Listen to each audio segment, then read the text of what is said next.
Hello guys, हम लोग इस वीडियो में देखने वाला क्लास 12 के हिंदी का 50 MBBI सब्जेक्टिव क्वेश्चन यानी कि लघुत्तरीय प्रश्न उत्तर बहुत इजी तरीका से समझाए हैं क्वेश्चनों को। अगर 50 क्वेश्चन को अगर देख लेते हैं ना तो आपको कोई नहीं 10 नंबर छीनेगा, क्योंकि आपको 5 शॉर्ट क्वेश्चन का जवाब देना है, उसका भी क्लियर हो जाएगा। लॉन्ग क्वेश्चन भी पूछा जाता है उसका भी क्लियर हो जाएगा इससे। तो 50 जो इंपॉर्टेंट शॉर्ट क्वेश्चन है लघुत्तरीय प्रश्न उत्तर है उसको आप लास्ट तक देखिए और मजा उठाइए। जी हाँ, याद कर लीजिए केकेजी क्लासेस गूगल ओपन करना है और केकेजी क्लासेस सर्च करना है। सर्च करते ही कुछ इस प्रकार से इंटरफेस आएगा, इसको ओपन करना है। ओपन करने के बाद कुछ इस प्रकार से इंटरफेस आएगा। इसमें 12th 10th question bank model set यहाँ पे आकर पढ़ सकते हैं और अच्छे मार्क्स उठा सकते हैं। फर्स्ट क्वेश्चन आपके है लहना सिंह के प्रेम, जो लहना सिंह थे उसके प्रेम के बारे में लिखे। जो लहना सिंह है उनके प्रेम के बारे में क्या है तो वह आपको इस बता रहे हैं। देखिए लहना सिंह अपने किशोरावस्था, देखिए किशोरावस्था क्या होता है, आपको 12 से 14 वर्ष के जो 8 से मतलब 8-10 से लेकर 14 वर्ष की जो अवस्था होता है वह किशोरावस्था कहलाता है। यानी वही कहता है लहना सिंह को अपनी किशोरावस्था में ही एक अनजान लड़की से प्रेम हुआ था। मतलब लहना सिंह को अपने किशोरावस्था में यानी कि बचपन में ही एक अनजान लड़की से प्रेम हुआ था, लेकिन उसने अपने परिणय सूत्र यानी कि अपने विवाह नहीं किया, मतलब परिणय सूत्र में नहीं बांध सका, लेकिन उसे अपने परिणय सूत्र में नहीं बांध सका, परंतु उस लड़की का विवाह एक सूबेदार से हो जाता है। किससे हो जाता है? एक सूबेदार से हो जाता है। सूबेदार से हो गया। लहना सिंह भी सेना में भर्ती हो गया। यानी जब प्रेमिका थी, यानी कि जो अनजान लड़की एक प्रेमिका लहना सिंह की थी, उनकी क्या होता है, वो क्या करता है, वो उसका शादी तो किसी और से सूबेदार से हो जाता है। तो क्या करेगा बेचारा, बस लहना सिंह क्या करता है, वह सेना में भर्ती हो जाता है। लहना सिंह भी सेना में भर्ती हो गया। अचानक कुछ वर्षों बाद क्या होता है, अचानक कुछ वर्षों बाद यानी कि कुछ दिन बाद कुछ वर्षों बाद क्या होता है, उसे ज्ञात हुआ, यानी उसे मतलब ज्ञात हुआ, महसूस हुआ कि सूबेदारनी ही वह लड़की है जिससे वह कभी प्रेम किया करता था। सूबेदार जो है उसकी पत्नी सूबेदारनी होगी, बिल्कुल बात है, यानी कि सूबेदारनी ही वह लड़की है जिससे वह प्रेम किया करती थी। तो इसमें जो बौधा सिंह रहता है सिपाही, और यहाँ पे जो लहना सिंह भी सिपाही रहता है, इसलिए उसको पता चलता है कि इनकी बौधा सिंह की ही माँ ही हमारी जो प्रेमिका थी, वही बात है। तो यह पूरा कहानी पढ़िएगा तो आपको समझ में आएगा। फिर समझने का प्रयास कीजिएगा। लहना सिंह को अपने किशोरावस्था में ही अनजान लड़की से प्रेम हुआ था, लेकिन उसे अपने परिणय सूत्र में नहीं बांध सका। यानी कि वो आप इस प्रकार से भी कह सकते हो, वह उससे विवाह नहीं कर पाया, परंतु उस लड़की का विवाह एक सूबेदार से हो गया। लहना सिंह भी क्या होता है, सेना में भर्ती हो जाता है, यानी कि उसको भूल कर सेना में भर्ती हो गया। अचानक कुछ वर्षों बाद उसे ज्ञात होता है, उसे महसूस होता है कि सूबेदारनी ही वह लड़की है जिसे वह कभी प्रेम किया करता था। तो यह क्वेश्चन आपको 2010 और 2014 में क्वेश्चन पूछ रखा है, तो बहुत इंपॉर्टेंट क्वेश्चन है। नेक्स्ट क्वेश्चन की बात करें, यहाँ पे सेकेंड नंबर क्वेश्चन क्या है, संघर्ष समितियों से जयप्रकाश नारायण की क्या अपेक्षा है। यानी कि संघर्ष समितियों से जयप्रकाश नारायण की क्या अपेक्षा है, यह 2020 के साइंस और कॉमर्स में दोनों में पूछ रखा है। यानी कि आपको हिंदी जो पढ़ना है 100 मार्क्स, और साइंस कॉमर्स आर्ट सभी के लिए एक ही रहता है, सिलेबस वही है, क्वेश्चन भी वही रहता है। बस कभी कभी क्वेश्चन आर्ट में कुछ और रहता है, साइंस में कुछ और रहता है। क्वेश्चनवा इसी को साइंस में कर देगा तो दूसरा वाला कॉमर्स में कर देगा, बस कुछ नहीं है, सिंपल रहता है। मतलब इसी क्वेश्चन को इधर उधर करता है, सभी के लिए एक ही क्वेश्चन रहता है। तो यहाँ पर सेकेंड नंबर क्वेश्चन क्या है, संघर्ष समितियों के जयप्रकाश नारायण की क्या अपेक्षा है। देखिए जयप्रकाश नारायण को संघर्ष समितियों से अनेक अपेक्षाएं हैं। जो संघर्ष समिति है उनसे अनेक अपेक्षाएं, मतलब अनेक उससे आशाएं हैं।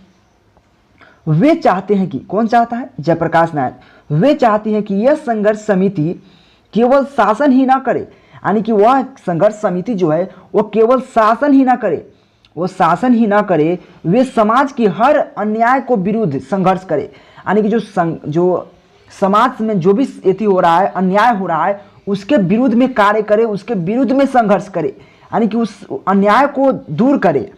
तो अन्याय के विरुद्ध संघर्ष करे। उन संघर्ष समितियों से उन पदाधिकारियों और कर्मचारियों के विरुद्ध संघर्ष करना चाहिए जो घूसखोरी से लपटा हुआ है।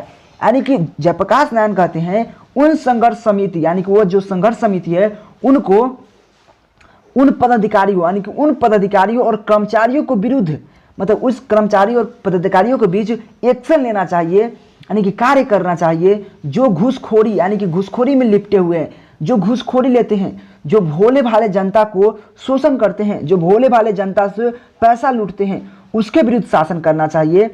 तो वही कहते हैं जयप्रकाश नारायण। तो वही बात है यहाँ पे कह रहे हैं क्या, जयप्रकाश नारायण की संघर्ष समितियाँ से अनेक अपेक्षाएं हैं। वे चाहते हैं कि संघर्ष समिति केवल शासन ही ना करे, वे समाज के अन्य मतलब अन्याय के विरुद्ध कार्य करे, अन्याय के विरुद्ध संघर्ष करे। उन संघर्ष समितियों से उन पदाधिकारियों और कर्मचारियों के विरुद्ध संघर्ष करना चाहिए जो घूसखोरी में लिपटे हुए हैं और भोला भाली जनता को शोषण करते हैं। ऐसा ही संघर्ष समितियों से वह जयप्रकाश नारायण अपेक्षा करते हैं जो कर सकते हैं। यह 2020 के साइंस और कॉमर्स दोनों में क्वेश्चन पूछ रखा है इसका, तो बहुत इंपॉर्टेंट क्वेश्चन है। नेक्स्ट क्वेश्चन की बात करें, देखिए इसका पीडीएफ मेरे टेलीग्राम पे मिल जाएगा, आपको टेंशन मत लीजिए। नेक्स्ट क्वेश्चन है क्वेश्चन नंबर 3 नंबर क्वेश्चन क्या है, कहानी उसने कहा था। जो उसने कहा था जो कहानी है कि पात्रों की सूची तैयार करे। जो उसमें देखिए उसमें बहुत ऐसा पात्र है जो बहुत ऐसा, जिससे लहाना सिंह हुआ, हजारा सिंह हुआ, बौधा सिंह हुआ, वजीरा सिंह हुआ, ये सब उसके पात्र है। तो देखिए क्या है, तो यह 2016 में कुछ पूछ रखा है, ये साइंस में पूछ रखा है कि लहाना सिंह क्या है, तो कहानी के मुख्य पात्र है। इस प्रकार से आपको सूची तैयार करना है। लहाना सिंह क्या है, तो कहानी का मुख्य पात्र है। हजारा सिंह क्या है, सूबेदार है, यानी कि वह जो लड़की है जो लहाना सिंह जिससे प्रेम करता था वो सूबेदार है, यानी कि हजारा सिंह से उसका विवाह हो जाता है। हजारा सिंह का बेटा कौन है, बौधा सिंह। तो ये कहता है बौधा सिंह कौन है, तो हजारा सिंह का पुत्र जो सेना में भर्ती रहता है लहाना सिंह के साथ। लेफ्टिनेंट साहब क्या है, तो सेना का एक उच्च अधिकारी। लेफ्टिनेंट सिंह कौन रहता है, लेफ्टिनेंट साहब वो सेना का एक उच्च अधिकारी रहता है। और यहाँ पे वजीरा सिंह कौन है, तो एक सैनिक रहता है। वजीरा सिंह क्या रहता है, एक सैनिक रहता है। तो यह इसका कहानी का जो सूची है, पात्र है, उसका सूची बना रखे हैं। यहाँ पे लहाना सिंह क्या है, तो इस प्रकार से लहाना सिंह क्या है आप याद रख लीजिएगा, तो बहुत ऑब्जेक्टिव में काम आ जाएगा। लहाना सिंह क्या है, कहानी का मुख्य पात्र है। वजीरा सिंह क्या है, सूबेदार है। बौधा सिंह क्या है, हजारा सिंह का पुत्र है। लेफ्टिनेंट साहब क्या है, एक उच्च अधिकारी है। और वजीरा सिंह क्या है, एक सैनिक है। यह 2016 में पूछ रखा है। नेक्स्ट क्वेश्चन की बात करें, 4 नंबर क्वेश्चन क्या है मेरे पास, लहाना सिंह ने बौधा सिंह के प्रति किस त्याग के परिचय दिया था। जो लहाना सिंह है वो बौधा सिंह, यानी कि लहाना सिंह कौन है, जिस लड़की से प्रेम करता था, और बौधा सिंह क्या है, उसकी प्रेमिका के बेटा रहता है। उसकी प्रेमिका का ही बेटा रहता है बौधा सिंह, क्योंकि बौधा सिंह का जो पिता रहते हैं वो हजारा सिंह रहते हैं, और उस प्रेमिका का शादी हजारा सिंह के साथ हुआ रहता है। उसी का बेटा एक बौधा सिंह रहता है, वो भी एक क्या फौज में ही रहता है, और दोनों फौज में रहता है। तो वही कहता है क्या, यहाँ पे लहाना सिंह ने बौधा सिंह के प्रति किस त्याग का परिचय दिया था। तो देखिए लहाना सिंह ने युद्ध में, देखिए यहाँ पर समझ लीजिएगा, लहाना सिंह युद्ध में दोनों सैनिक था, तो युद्ध भूमि पर उसने सूबेदारनी कौन थी, उसकी प्रेमिका ही थी, जो हजारा सिंह से शादी होता है, यानी कि वह सूबेदार रहता है। तो सूबेदारनी के बेटा बौधा सिंह को अपने प्राणों की चिंता किए बिना बौधा सिंह की जान बचाई।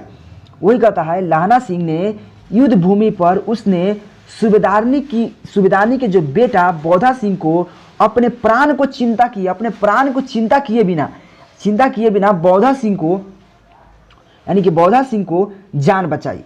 पर उस कोशिश में, यानी कि जान बचाने की कोशिश में क्या होता है, वह स्वयं घायल हो गया, यानी कि वह स्वयं घायल हो गया, फिर भी लहाना सिंह को बचाता है। स्वयं घायल हो गया उसे, यानी कि उसने अपने घाव पर बिना किसी को बताए, यानी कि वह अपने घाव पर बिना किसी को बताए कसकर पट्टी बांध लिया। मैं घाव को बिना किसी को बताए, बिना मतलब कोई क्यों नहीं बताता है, और कसकर उस पर पट्टी बांध लेता है और जर्मन सिपाहियों का मुकाबला करता रहा। वही बौधा सिंह ने, यानी कि हजारा सिंह ने बौधा सिंह के प्रति त्याग का परिचय देता है। यह 2018 में क्वेश्चन पूछ रखा है। फिर समझिएगा, लहाना सिंह युद्ध भूमि पर उसने सूबेदारनी के बेटा बौधा सिंह को अपने प्राण की चिंता किए बिना बौधा सिंह को बचाता है। उसको बचाते समय क्या होता है, वह स्वयं घायल हो जाता है, और वह घाव को बिना किसी को बताए उस पर कसकर पट्टी बांध लेता है और जर्मन सिपाहियों का मुकाबला करता रहता है। यानी कि देखिए सिपाही का क्या यथी होता है। तो नेक्स्ट क्वेश्चन की बात करें, 5 नंबर क्वेश्चन क्या है, ये बहुत इजी क्वेश्चन है, बहुत इंपॉर्टेंट क्वेश्चन है। 2021 में क्वेश्चन या साइंस और कॉमर्स में पूछ रखा है। क्या है, देखिए जयप्रकाश नारायण की पत्नी का क्या नाम था। जयप्रकाश नारायण की पत्नी का क्या नाम था, वह किसकी पुत्री है। देखिए जयप्रकाश नारायण की पत्नी का नाम श्रीमती प्रभावती देवी है। देखिए हाईलाइट इसलिए कर रखे हैं कि आपको पता चले, तो क्या हो सका, आपको ऑब्जेक्टिव में पूछ सकता है जयप्रकाश नारायण की पत्नी का क्या नाम है, तो श्रीमती प्रभावती देवी है। वह किसकी पुत्री थी? जो श्रीमती प्रभावती देवी वह किसकी पुत्री थी? तो ब्रजकिशोर जी की पुत्री थी। तो देखिए यह इतना ही 2 लाइन का क्वेश्चन आपको 2 मार्क्स में पूछ दिया, तो यह बहुत इंपॉर्टेंट क्वेश्चन हो जाता है। ये 2021 में पूछ रखा है। नेक्स्ट क्वेश्चन की बात करें, यहाँ पे 6 नंबर क्वेश्चन है हमारे पास। 6 नंबर क्वेश्चन क्या है? पुरुष जब नारी के गुण ले लेता है, पुरुष जब नारी के जो गुण होता है वह ले लेता है, तब वह क्या बन जाता है? देखिए आप यह बात देखिएगा, पुरुष और नारी में फर्क बताते हैं आपको। देखिए नारी बहुत कोमल, सरलता और मतलब बहुत कोमलता, दया, मतलब उसमें दया, सरलता जैसी बहुत ऐसी गुण होती है। लेकिन मर्द में क्या होता है, पुरुष में क्या होता है, वैसा नहीं, उसमें क्रोध विरोध भरा रहता है। वही बात है, यानी कि पुरुष जब नारी के गुण लेता है, यानी कि जब पुरुष जो होता है वह नारी के गुण ले लेता है तो उसकी मर्यादा कम नहीं होती। ऐसा नहीं कि आप जो अगर आप नारी का गुण आपके में हो जाए, आप भी कोमलता, सरलता, दयापूर्वक हो जाए तो आपकी मर्यादा कम नहीं होती, बल्कि उसकी पूर्णता में वृद्धि होती है। क्या होती है? उसकी पूर्णता में वृद्धि होती है। पुरुष अगर नारी की कोमलता, दया, सरलता जैसी गुण अपनी में ले यानी कि अपनी में ले आए तो उसकी जीवन में पूर्णता का बोध होता है। यह बात कहते हैं पुरुष के नायक उसका क्या बन जाता है, यानी कि गुण ले ले तो वह तब वह क्या बन जाता है। मतलब पुरुष जब भी नारी का अगर गुण ले ले तो वह क्या बन जाएगा, उसमें कोई फर्क नहीं होगा। उसकी बुद्धि यानी कि उसकी पूर्णता बढ़ जाएगी, उसका पूर्णता का बोध बढ़ जाएगा, यही कहता है। तो जब पुरुष नारी के गुण ले ले तो उसकी मर्यादा में कोई कमी नहीं होता, कम नहीं होती, बल्कि उसकी पूर्णता में वृद्धि होती है। पुरुष अगर नारी की कोमलता, दया, सफलता जैसी, सरलता जैसी गुण अपनी में ले ले, अपनी में उतार ले, तो क्या हो जाएगा, उसकी जीवन में पूर्णता का बोध होता है। यह 2012 में क्वेश्चन पूछ रखा है, इंपॉर्टेंट क्वेश्चन है। नेक्स्ट क्वेश्चन की बात करें, यहाँ पे बुद्ध ने आनंद से क्या कहा? जो बुद्ध है वह आनंद से क्या कहते हैं, वह क्वेश्चन है। देखिए यहाँ पे बुद्ध ने आनंद से एक ही बात कहते हैं कि वह जिसने अगर नारी को क्या भिक्षुणी बनाने के अधिकार दिए हैं ना, वह देकर उसने गलती कर दी है। अगर ऐसा नहीं करते तो उनका जो धर्म चलाया गया था, बौद्ध धर्म, वह 5000 वर्षों तक चलता है। लेकिन ऐसा करने से उनका जो धर्म होता है वो 500 वर्षों तक ही चल पाएगा, वही वो कह पाते हैं। समझ रहे? तो देखिए यहाँ पे बौद्ध ने एक दिन आनंद से कहे कि बौद्ध ने एक दिन आनंद से कहा कि मैंने अपने संग नारियों की भिक्षुणी होने की अधिकार देकर एक अच्छा काम नहीं किया। मतलब एक हम अधिकार जो देकर अच्छा नहीं किए हैं। बिल्कुल सही है, अगर कोई आदमी अगर नारी को भिक्षुणी होने के अधिकार दे दे तो वो अच्छा बात है क्या? नहीं है। तो ये बौद्ध ने कहा है कि एक दिन आनंद से कहा कि मैंने अपने संग नारियों की भिक्षुणी होने की अधिकार देकर अच्छा नहीं किया है। मैंने जो धर्म चलाया था वह 5000 वर्षों तक चलने वाला था, पर अब वह केवल कितने वर्षों तक? 500 वर्षों तक ही चल पाएगा। इसी कारण बस यह आनंद से वह बात कहते हैं। यह भी 2020 में क्वेश्चन पूछ रखा है, 8 में पूछा है लगभग, यह साइंस में पूछा है, यह ध्यान नहीं दिए हैं, लेकिन 2020 में क्वेश्चन जरूर पूछा है BSEB में। नेक्स्ट क्वेश्चन की बात करें, यहाँ पे 8 नंबर क्वेश्चन क्या है हमारे पास? 8 नंबर क्वेश्चन क्या है? जयप्रकाश नारायण किस प्रकार का नेतृत्व देना चाहते थे? जो जयप्रकाश नारायण थे वह किस प्रकार का नेतृत्व देना चाहते थे अपने जनता को? तो देखिए आंदोलन के नेतृत्व के समय जयप्रकाश नारायण कहते हैं, जो आंदोलन के नेतृत्व के समय जयप्रकाश नारायण कहते हैं, सबकी सलाह लूँगा, सबकी बात सुनूंगा, छात्रों की बात जितना भी ज़्यादा होगा, जितना भी समय मेरे पास होगा उनसे बहस करूंगा, यानी कि उनसे बहस करूंगा, समझूंगा, उनसे बहस करूंगा और समझूंगा और अधिक से अधिक बात करूंगा। लेकिन सबका बात स्वीकार करूंगा, लेकिन क्या होता है, फैसला मेरा होगा। यानी कि सबका बात सुनूंगा, सबसे सलाह लूंगा, छात्रों का बात सुनूंगा, जितना समय होगा छात्रों के साथ टाइम स्पेंड करूंगा, लेकिन सबका बात स्वीकार करूंगा, लेकिन मेरा फैसला होगा। यही जयप्रकाश नारायण अपने जो नेतृत्व चाहते हैं, यानी कि जयप्रकाश नारायण किस प्रकार का नेतृत्व चाहते हैं, तो अपना जैसा अपने सोचकर चलना चाहते हैं।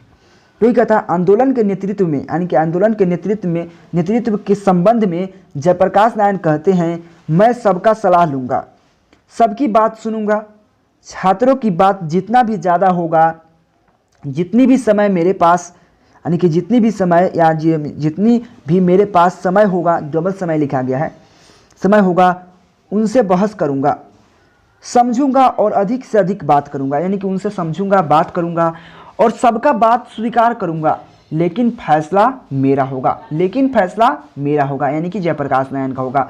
यह 2020 में क्वेश्चन पूछ रखा है, इंपॉर्टेंट क्वेश्चन है, जरूर याद कीजिएगा आप। नेक्स्ट क्वेश्चन की बात करें, यहाँ पे 9 नंबर क्वेश्चन क्या है, यहाँ पे देखिए, मानक स्वयं को बहसी एवं जानवर से भी बढ़कर क्यों कहता है। जो मानक है वह बहसी एवं जानवर से भी बढ़कर, यानी कि उससे भी बढ़कर क्यों कहता है। देखिए क्यों कहता है, देखिए मानक दुश्मन, यानी कि मानक का दुश्मन सिपाही, जो मानक है उसका दुश्मन सिपाही मानक को मारने उसके घर तक आ गया।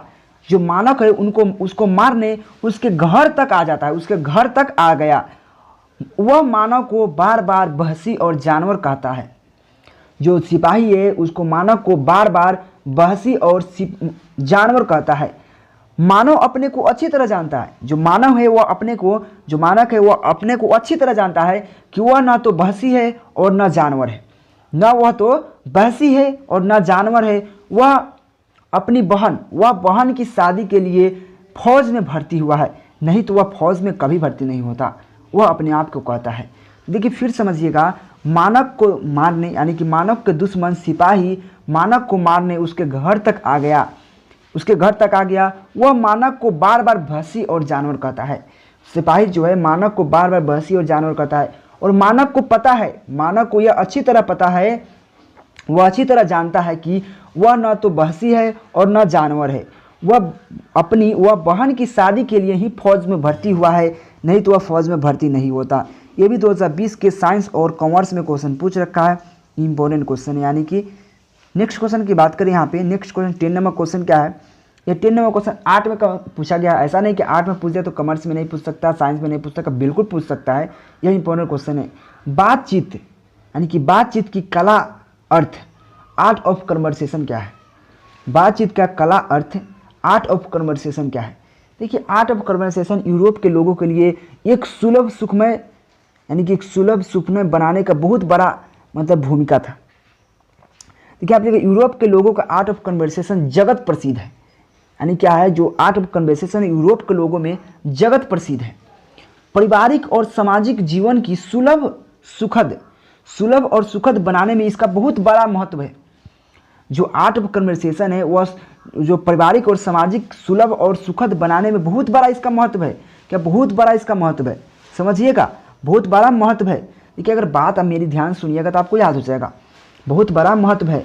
आर्ट ऑफ कन्वर्सेशन का अर्थ वार्तालाप की कला, कलात्मक दृष्टिकोण से तेज बुद्धि, यानी कि वार्तालाप की कला, कलात्मक दृष्टिकोण से तेज बुद्धि, सही शब्द उच्चारण, सकारात्मक भाव की श्रृंखलता, यानी कि श्रृंखलता आवश्यक है। यहाँ पे समझिएगा, यानी कि आर्ट ऑफ कन्वर्सेशन से क्या होता है, वार्तालाप की कला, कलात्मक दृष्टिकोण से तेज बुद्धि, अब इससे प्राप्ति होता है शब्द उच्चारण, यानी कि शब्द का उच्चारण करना आप सीख सकते हैं, सकारात्मक भाव की श्रृंखलता आवश्यक है।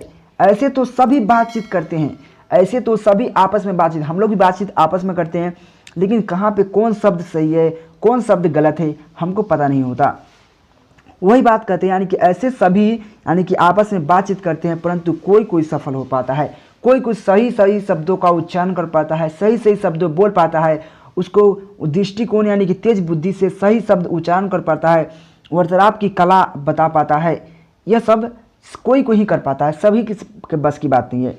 यही कहता है यूरोप के लोगों में आर्ट ऑफ कन्वर्सेशन जगत प्रसिद्ध है। पारिवारिक और सामाजिक जीवन की सुलभ सुखमय बनाने में इसका बहुत बड़ा महत्व है। आर्ट ऑफ कन्वर्सेशन का अर्थ वार्तालाप की कला, यहाँ पे कलात्मक दृष्टिकोण से तेज बुद्धि, सही शब्द उच्चारण, सकारात्मक भाव, श्रृंखलता आवश्यक है। ऐसे में सभी बातचीत करते हैं परंतु कोई सफल हो पाते हैं। यह 2011 की 8 में क्वेश्चन पूछ रखा है। ऐसा नहीं कि 8 में पूछा साइंस में नहीं पूछेगा, क्योंकि देखिए आर्ट कॉमर्स साइंस के लिए सभी के लिए हिंदी का सिलेबस एक ही रहता है, बस आर्ट के लिए क्वेश्चन थोड़ा अलग हो जाता है। क्वेश्चन वही रहता है, क्वेश्चन मतलब आपको इसमें यह पूछ दिया तो उसमें वो पूछेगा, तो इसलिए इंपॉर्टेंट क्वेश्चन हो जाता है। यहाँ पे 11 नंबर क्वेश्चन क्या है, डायरी का लिखना यानी कि डायरी का लिखा जाना क्यों मुश्किल है? डायरी का लिखा जाना जो मलेज लेखक है वह क्यों कहते हैं कि डायरी का लिखा जाना एक मुश्किल कार्य है, यह मुश्किल है? तो देखिए यहाँ पे यह किस प्रकार से हम लिख सकते हैं। यह क्वेश्चन 2012-2016 के BACB में यानी कि बिहार बोर्ड के एग्जाम में पूछा गया है, इंपॉर्टेंट क्वेश्चन है। देखिए डायरी में प्रतिदिन यानी कि जो डायरी में प्रतिदिन की घटनाओं तथा अनुभवों का वर्णन होता है। डायरी का मतलब क्या होता है? डायरी जब कोई आदमी लिखता है तो उसमें प्रतिदिन जो घटना घटता है और अनुभव जो होता है हम उसको बात को डायरी में लिखते हैं, ठीक ना, डायरी में लिखते हैं। लेखक मल्लेज के अनुसार डायरी का लिखा जाना एक कठिन कार्य है। बात सही है कि कोई हर आदमी डायरी नहीं लिख सकता, हर आदमी लेखक नहीं बन सकता, हर आदमी डायरी नहीं लिख सकता, हर आदमी प्रोड्यूसर नहीं बन सकता, हर आदमी मतलब गीतकार नहीं बन सकता, ठीक ना। कोई आदमी गाना लिखता है तो हर आदमी के लिए बस की बात ही नहीं है। तो वही बात है यानी कि डायरी में जो प्रतिदिन की घटनाओं और अनुभव का वर्णन होता है। लेखक मल्लेज के अनुसार डायरी का लिखा जाना एक कठिन कार्य है। बात सही है। यह वही व्यक्ति लिख सकता है यानी कि डायरी जो है वह वही व्यक्ति लिख सकता है जिसका जीवन नियमित एवं संयमित हो, यानी कि जिसका जीवन एकदम नियमित और संयमित हो। लापरवाह और दिशाहीन व्यक्ति डायरी नहीं लिख सकता। बात सही है। जो लापरवाह हो, दिशाहीन हो, वह व्यक्ति कभी भी डायरी लिख नहीं सकता, उससे होगा ही नहीं। तो यह बहुत सटीक आंसर है, बहुत इंपॉर्टेंट क्वेश्चन है, समझ गए। देखिए इसका PDF आपको कहाँ मिलेगा? टेलीग्राम पे जाइए, वहां पे आपको फ्री में PDF मिलेगा, टेंशन मत लीजिए। नेक्स्ट क्वेश्चन है तिरछ क्या है? तिरछ का प्रतीक क्या है? यहाँ पे तिरछ क्या है और तिरछ किसका प्रतीक है? तिरछ किसका प्रतीक है? यह क्वेश्चन 2010-2014 में क्वेश्चन पूछा गया है। देखिए तिरछ एक छिपकली जाति का जहरीला लिजार्ड है। यहाँ पे समझिए एक छिपकली जाति का प्रतीक है, यानी कि वो छिपकली जाति नहीं होता है लेकिन वो जहरीला होता है, उसमें जहर होता है, समझ गए ना। यानी कि जो उसमें जो नाग होता है उससे भी ज्यादा जहर होता है, 100 गुना ज्यादा जहर होता है तिरछ में। यानी कि तिरछ छिपकली जाति का जहरीला लिजार्ड है जिसे विषखापर भी कहा जाता है। क्या? जिसे विषखापर भी कहा जाता है। इस कहानी में तिरछ प्रचलित और रूढ़िया का प्रतीक है। जो इस कहानी तिरछ कहानी जो है उसमें तिरछ है प्रचलित और रूढ़िया का क्या? रूढ़िया का प्रतीक है, ठीक ना। तो तिरछ क्या है? एक छिपकली जाति का प्रतीक है, जहरीला छिपकली जाति का प्रतीक है जो जिसे विषखापर भी बोला जाता है। इस कहानी में तिरछ क्या है? प्रचलित और क्या? रूढ़िया का प्रतीक है। यह बात बहुत सिंपल है, बहुत इजी है। यह क्वेश्चन बहुत इंपॉर्टेंट क्वेश्चन है। देखिए नेक्स्ट क्वेश्चन की बात करिए यार, प्लीज आप लोग से कुछ नहीं कहते हैं, चैनल को सब्सक्राइब कर दीजिए, बेल आइकन में दबा दीजिए। यहाँ पे 13 नंबर क्वेश्चन क्या है? मानक और सिपाही एक दूसरे को मारना क्यों चाहते थे, यानी क्यों मारना चाहते थे? देखिए मानक और सिपाही क्या थे? देखिए मानक भी सिपाही था और सिपाही तो सिपाही है।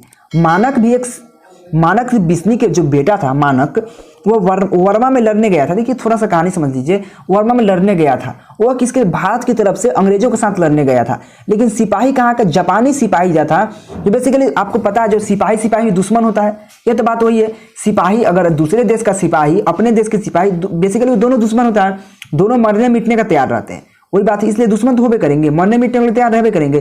तो देखिए यहाँ पे मानक वर्मा एक जगह है, वर्मा की लड़ाई में भारत की ओर से अंग्रेजों के साथ लड़ने गया था।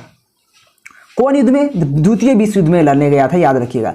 तो वर्मा लड़ने गया था, तो दूसरे ओर के पक्ष में जापानी सेना थे, यानी कि किससे लड़ाई हुआ था? जापान के सेना से लड़ाई हो रहा था, ठीक ना। तो उस जापानी सेना थे, तो अतः सेना एक दूसरे के दुश्मन थे। सिंपल है, सेना जब भाई होगा तो दोनों एक दूसरे के दुश्मन ही होगा ना। जापान की सेना भारत की सेना के दुश्मन है, पाकिस्तान की सेना भारत की सेना के दुश्मन है। वही बात है, जो मानक थे, मानक वर्मा लड़ने गया था भारत की ओर से अंग्रेजों के साथ, और दूसरे ओर से के पक्ष में क्या था? जापानी सेना थे। ये दोनों बेसिकली सेना ही है और ये दोनों एक दूसरे के कट्टर दुश्मन होंगे, तो बेसिकली एक दूसरे का मारना चाहेंगे। सिंपल है। यह क्वेश्चन 15 और 21 में पूछा गया है, इसको आप आराम से पढ़िए, याद हो जाएगा। नेक्स्ट क्वेश्चन की बात करें, यहाँ पे 14 नंबर क्वेश्चन क्या है? देखिए 14 नंबर क्वेश्चन क्या है? चंपारण में शिक्षा की व्यवस्था के लिए, चंपारण सत्याग्रह आप पढ़िएगा 10th क्लास में। देखिए चंपारण के शिक्षा की व्यवस्था के लिए गांधी जी ने क्या किया? गांधी जी ने चंपारण की जो शिक्षा व्यवस्था है उसके लिए क्या किए? यह क्वेश्चन 2010 के 8 यानी कि 8 एग्जाम में, 2010 के 12th के 8 एग्जाम में और 2020 के साइंस और कॉमर्स में क्वेश्चन पूछा गया है, इसलिए हम कहते हैं दोनों के लिए इंपॉर्टेंट है। गांधी जी ने गांव के बच्चों के लिए, यानी कि बच्चों की शिक्षा के लिए मात्र आर्थिक समस्याओं को सुधारने से काम नहीं चलेगा। गांधी जी के कहना है कि जो गांव के बच्चे हैं उनको खाली आर्थिक जो काम होता है, आर्थिक सुधार से काम नहीं चलेगा, उसके लिए क्या करना किया है, उनके लिए क्या किए, चंपारण की 3 जगहों पर आश्रम विद्यालय की स्थापना की। कौन कौन जगह, बरहरवा, मधुबन और भितिहरवा, यह 3 जगहों पर विद्यालय की स्थापना की। यानी कि चंपारण के विद्यार्थियों के लिए बहुत मदद की है, क्योंकि 3 जगह वह क्या आश्रम विद्यालय खोले थे। ठीक है ना, कहाँ कहाँ, बरहरवा और मधुबन और भितिहरवा। ठीक है ना। ठीक है, फिर से पढ़ने का प्रयास करें, आपको समझाने का प्रयास करें। गांधी जी ने गांव के बच्चों की शिक्षा के लिए मात्र आर्थिक समस्याओं को सुधारने से काम नहीं चलेगा, इसके लिए चंपारण की 3 जगहों पर आश्रम विद्यालय की स्थापना की। जहां कहाँ कहाँ, तो बरहरवा, मधुबन, भितिहरवा, इन 3 जगहों पर विद्यालय की स्थापना की। और यह क्वेश्चन 2010 के 8 में और 2020 के साइंस और कॉमर्स में क्वेश्चन पूछा गया है, यानी कि इंपॉर्टेंट क्वेश्चन है।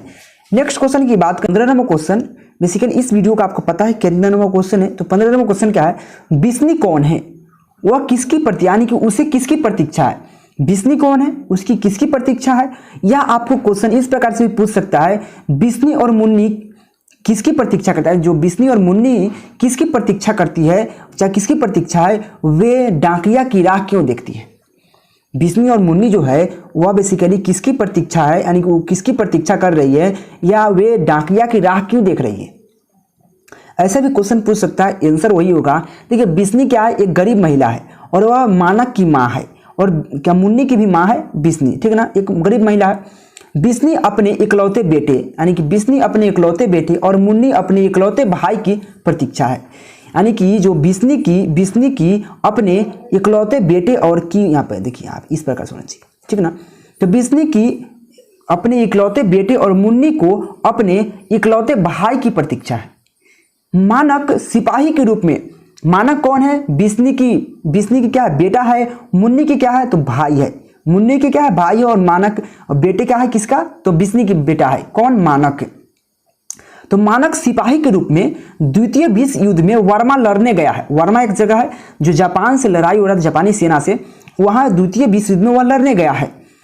2 महीना हो गया, यानी कि 2 महीने हो गए, मानक का कोई चिट्ठी नहीं आया। जो मानक है 2 महीना हो गया है, लेकिन उसका कोई चिट्ठी नहीं आया, क्योंकि उस समय कोई टेलीफोन नहीं था। ठीक ना, तो वहां पे कोई चिट्ठी नहीं आई। बिस्नी और मुन्नी डाकिया की राह देखती है कि कहीं मानक की कोई चिट्ठी आए, यानी कि कोई चिट्ठी आई हो, इसलिए वह डाकिया की राह देखती है। तो ये कितना सिंपल है। देखिए, बिस्नी एक गरीब महिला है, इस प्रकार से लिखिए, बिस्नी की अपने इकलौते बेटे और मुन्नी की अपने इकलौते भाई की प्रतीक्षा है। ठीक ना। मानक सिपाही के रूप में द्वितीय विश्व युद्ध में वर्मा लड़ने गया है। 2 महीना हो गया, लेकिन उसका कोई चिट्ठी नहीं आई है। बिस्नी और मुन्नी डाकिया की राह देखती है कि वहां मतलब कहीं मानव की चिट्ठी आई हो। यह क्वेश्चन 2018 के 8 में और 2020 के साइंस और कॉमर्स में क्वेश्चन पूछा गया है, यानी कि दोनों के लिए इंपॉर्टेंट क्वेश्चन है, क्योंकि 2018 में 8 में क्वेश्चन और 2020 में साइंस और कॉमर्स में क्वेश्चन पूछा गया है 12th क्लास के। ठीक ना। नेक्स्ट क्वेश्चन की बात करें, यहाँ पे 16 नंबर क्वेश्चन क्या हो जाएगा, मालती के चरित्र का मनोवैज्ञानिक चरित्र उद्घाटित करे। यानी जो भी उसका चरित्र है उसके बारे में बताना है। मानव के मतलब जो मालती है बेसिकली वो गरीब रहती है, बहुत इतना आपको बहुत कठिन मतलब बहुत दुख से रहती है। देखिए यहाँ पे क्या लिखा हुआ है, जो यहाँ क्वेश्चन 2015 के साइंस में और यहाँ पे कॉमर्स में भी पूछा गया है, साथ में 2018 के 8 में भी क्वेश्चन पूछा गया है। मालती के चरित्र का मनोवैज्ञानिक चरित्र का वर्णन करे या उल्लेख करे, इस प्रकार से भी कर सकते हैं। क्या देखिए यहाँ पे जीवन में परिवर्तन, यानी कि जीवन में परिवर्तन प्रक्रिया स्वाभाविक होता है। बात सही है कि जीवन में परिवर्तन और प्रक्रिया का स्वाभाविक है। जीवन जब है तो वो परिवर्तन होगा, उसमें स्वाभाविक है, वो उसमें कुछ ना कुछ परिवर्तन होता रहेगा, उस प्रक्रिया में कुछ ना कुछ चेंजिंग होते रहेगा। तो जीवन में परिवर्तन प्रक्रिया स्वाभाविक है। मनुष्य का स्वभाव होता है कि एक रास्ता की अनुभूति से अलग होकर अनेक रास्ता की ओर ध्यान केंद्रित करते यानी कि करे। उनकी मानव का स्वभाव होता है कि एक रास्ता से क्या होगा, एक रास्ता यानी कि यहाँ पे अनुभूति यानी कि एक रास्ता की अनुभूति से होकर अनेक रास्ता की ओर ध्यान केंद्रित करे। परंतु मालती का एक रास्ता भरा जीवन घुटन और उबन था। यानी कि देखिए यहाँ पे जो मालती थी, यानी कि मालती का जो एक रास्ता भरा जीवन घुटन और यहाँ पे उबन से थका सा था, यानी कि थका सा हो गया था। तो देखिए उसका जीवन बहुत मतलब कठिनाई था, यानी कि वो उब गया था, उसका घुटन सा जिंदगी हो गया था, थका थका सा हो गया है। मालती एक नारी है, बात बिल्कुल सही, मालती एक नारी है, मालती एक नारी है, अपनी सारी कामनाओं की मारकर एक ही काम प्रतिदिन करती है, यानी कि एक ही काम वो प्रतिदिन करती है, उसमें कोई चेंजिंग नहीं होता, इसलिए उसका मनोवैज्ञानिक यानी कि वो मतलब घुटन सा जिंदगी जी रही है। देखिए बेसिकली जीवन में होता है कि कुछ ना कुछ परिवर्तन होता है, वही बात बताया गया है, जीवन में परिवर्तन प्रक्रियाओं का स्वाभाविक है, परिवर्तन की प्रक्रिया स्वाभाविक है। वहां पे देखिए जो मनुष्य है वो स्वभाव होता है, मनुष्य का स्वभाव है कि एक रास्ता की अनुभूति से अलग होकर अनेक रास्ताओं की ओर मतलब ध्यान केंद्रित करे, यानी कि उसका मन एक ही चीज में आपको मन लगेगा, आपको एक चीज पर डे खाने के लिए देते आपको खाइएगा नहीं खाइएगा, मतलब एक उनको अनेक चीजों पर उसको ध्यान देना चाहिए, तब उसका जीवन में कुछ ना कुछ बदलाव आएगा। लेकिन मालती का जीवन ऐसा नहीं था, मालती का एक ही रास्ता जो भरा जीवन था, एक रास्ता जो जीवन था घुटन और उबन से थका थका सा हो गया था। मालती एक नारी है, वे सारी कामनाओं और जो कामनाएं है उनकी मनोकामना है को मारकर एक ही प्रकार की कार्य प्रतिदिन करती है, वही है उसकी मनोवैज्ञानिक। यह क्वेश्चन 2015 के साइंस कॉमर्स और 2018 के 8 में क्वेश्चन पूछा गया। देखिए नेक्स्ट क्वेश्चन की बात करें यहाँ पे देखिए 17 नंबर क्वेश्चन क्या है, यह 2016 में क्वेश्चन साइंस और कॉमर्स में पूछा गया है। गंगा पर पुल बनाने में अंग्रेजों ने क्यों दिलचस्पी नहीं दिखाई? गंगा जो गंगा है, आप गंगा पता है कहाँ है, गंगा पटना पाटलिपुत्र गंगा, तो उस पर जो पुल बनाने का जो हुआ, पुल बनाने की बात चली, जो अंग्रेजों ने क्यों दिलचस्पी नहीं दिखाई, उसमें कोई उसका दिलचस्पी नहीं था। क्यों नहीं था? देखिए यहाँ पे वे जानते हैं कि, देखिए अंग्रेज है जो, वे जानते हैं कि गंगा पर पुल बन जाता तो, देखिए गंगा पर अगर पुल बन जाता तो दक्षिण बिहार में, यानी कि दक्षिण बिहार में उदित हो रहे विद्रोही विचारों का, देखिए यहाँ पे समझिएगा, जो दक्षिण बिहार है वो दक्षिण बिहार में उदित हो रहे विद्रोही विचारों का असर पड़ना शुरू हो जाएगा। बात बिल्कुल सही है, जब गंगा पर पुल बन जाता तो आदमी इधर से उधर जाने लगता है, यानी कि जो विद्रोही विचार है उसका असर पड़ना शुरू हो जाएगा और उन्हें बड़ी नुकसान मतलब बड़ी मुश्किलों का सामना करना पड़ेगा। उनको पता है कि उन्हें तब बड़ी मुश्किलों का सामना करना पड़ेगा, इसीलिए अंग्रेजों ने गंगा पर पुल बनाने में कोई दिलचस्पी नहीं दिखाती है, क्योंकि उसको घाटा है, खुद उसको घाटा है, इसलिए नहीं दिलचस्पी दिखाती है। तो वे कहते हैं कि फिर से समझ लीजिएगा एक बार, वे जानते हैं कि गंगा पर पुल बन जाता तो दक्षिण बिहार में उदित हो रहे विद्रोही विचारों का असर पड़ना शुरू हो जाएगा और उन्हें तब बड़ी मुश्किल का सामना करना पड़ेगा, इसलिए अंग्रेजों ने गंगा पर पुल बनाने में कोई दिलचस्पी नहीं दिखाती है। यह क्वेश्चन 2016 के साइंस और कॉमर्स में पूछा गया है, इंपॉर्टेंट क्वेश्चन है। नेक्स्ट क्वेश्चन की बात करें, यहाँ पे 98वां क्वेश्चन क्या है, गांधी जी के शिक्षा संबंधित आदर्श क्या थे? जो गांधी जी है उनके शिक्षा संबंधित आदर्श क्या थे? देखिए यह भी बहुत इंपॉर्टेंट क्वेश्चन है। गांधी जी, देखिए गांधी जी शिक्षा संबंधित, गांधी जी कैसा शिक्षा चाहते हैं? वो ऐसा शिक्षा जिससे बच्चे को संस्कार मिले, बच्चे कुछ सीखकर कुछ अच्छा नया टेक्निक का खोज करे, समझ गए, वो ऐसे शिक्षा चाहते हैं। लेकिन देखिए यहाँ पे क्या लिखा हुआ, जो महात्मा गांधी वर्तमान शिक्षा पद्धति को खौफनाक एवं है मानते हैं। जो वर्तमान जिसमें महात्मा गांधी थे उस समय की जो शिक्षा है उसको खौफनाक और है मानते थे। क्या खौफनाक और है मानते थे? क्योंकि उस शिक्षा पद्धति में बच्चों की बौद्धिक विकास नहीं हो पाता था, यानी कि उस शिक्षा जो पद्धति था उसमें बच्चों का कोई बौद्धिक विकास नहीं हो पाता था, ठीक ना। गांधी जी मानते थे कि वास्तविक शिक्षा वही है, यानी कि गांधी जी इस बात को मानते थे कि वास्तविक शिक्षा, रियल शिक्षा और रियल ज्ञान वही है जिसे बच्चों का बौद्धिक विकास हो। वे बच्चों में संस्कार डालना चाहते थे, यानी कि उसमें बौद्धिक विकास हो, साथ में वो बच्चों को में क्या संस्कार डालना चाहते थे। वह अपने कल्चर को समझे, अपने यहाँ के दुनिया को, वातावरण को समझे, यानी कि उसमें संस्कार डालना चाहते थे। वह बच्चों को ऐसा शिक्षा देना चाहते थे जिससे पाकर वह कृषि के अपेक्षित सुधार कर सके। वह गांधी जी की आदर्श शिक्षा यही थी। बात समझिए फिर से, यह देखिए मोटिवेशनल यह क्वेश्चन है, बहुत अच्छा क्वेश्चन है। यानी कि गांधी जी वर्तमान शिक्षा पद्धति को खौफनाक है मानते थे क्योंकि इस शिक्षा पद्धति में बच्चों का बौद्धिक विकास नहीं हो पाता था, यानी कि जब उस समय शिक्षा होती थी उस समय बच्चों को बौद्धिक विकास विकास नहीं होता था। लेकिन गांधी जी मानते थे कि वास्तविक शिक्षा वही है, रियल शिक्षा वही है जिससे बच्चों का बौद्धिक विकास हो और तथा साथ में क्या डालना चाहते, बच्चों में संस्कार डालना चाहते थे, उसमें अपने वातावरण में मतलब कैसे पले बड़े उसको बारे में जानना, उसको जानना, संस्कार समझ के संस्कार डालना चाहते थे। वह बच्चों की ऐसे शिक्षा देना चाहते थे जिसे पाकर वह क्या कृषि की अपेक्षित सुधार कर सके। बहुत इंपॉर्टेंट क्वेश्चन है, 12 के साइंस और कॉमर्स में पूछा गया क्वेश्चन है। देखिए नेक्स्ट क्वेश्चन है 19वां क्वेश्चन क्या है। 19वां क्वेश्चन क्या है, नामवर सिंह किन कविताओं को श्रेष्ठ मानते थे। जो नामवर सिंह है वो किन कविताओं को श्रेष्ठ मानते थे। देखिए अगर हम मान ले थोड़ा देर के लिए, थोड़ा मानते हैं यहाँ बेसिकली, देखिए यहाँ पे मान ले, देखिए अगर हम विद्यापति को हिंदी का पहला कवि माना जाए तो हिंदी कविता का उद्धार ही गीत से हुआ है, यानी कि जो उद्धार ही जब हिंदी कविता का हुआ तो गीत से हुआ, यानी गीत संगीत से हुआ। समझ रहे, अगर विद्यापति को हिंदी कविता का पहला कवि मान ले तो जो उनका जो कविता है यानी कि हिंदी कविता का उद्धार ही गीत से हुआ है, जिसकी विकास आगे चलकर, यानी कि जिसकी विकास आगे चलकर संतों और भक्तों की वाणी से हुआ है। संतों और भक्तों की वाणी से हुआ है। वाणी मतलब जो आवाज, वाणी से हुआ है, वाणी से हुआ है। गीतों के साथ हिंदी कविता का उद्धार कोई सामान्य घटना नहीं है। जो हिंदी कविता का जो उद्धार है वो सामान्य घटना नहीं है। हिंदी कविता का इतिहास मुक्तः प्रगीत, यानी कि प्रगीत मुक्तों को, यानी कि मुक्तकों का है। तुलसी के विनय के, देखिए यहाँ पे समझिएगा, यहाँ तक पहले आप समझ लीजिए, उसके बाद आगे ले चलते हैं। देखिए अगर हम विद्यापति को अगर हिंदी का पहला कवि मान ले तो हिंदी कविता का उद्धार ही गीत से हुआ है। बात समझिए, हिंदी कविता का उद्धार ही गीत से हुआ है। अगर इसको आगे चलकर हम विकास, मतलब आगे चलकर इसको संतों, यानी कि आगे चलकर जिसकी विकास आगे चलकर संतों और भक्तों की वाणी से हुआ है। गीतों के साथ हिंदी कविता का उदय कोई सामान्य घटना नहीं है।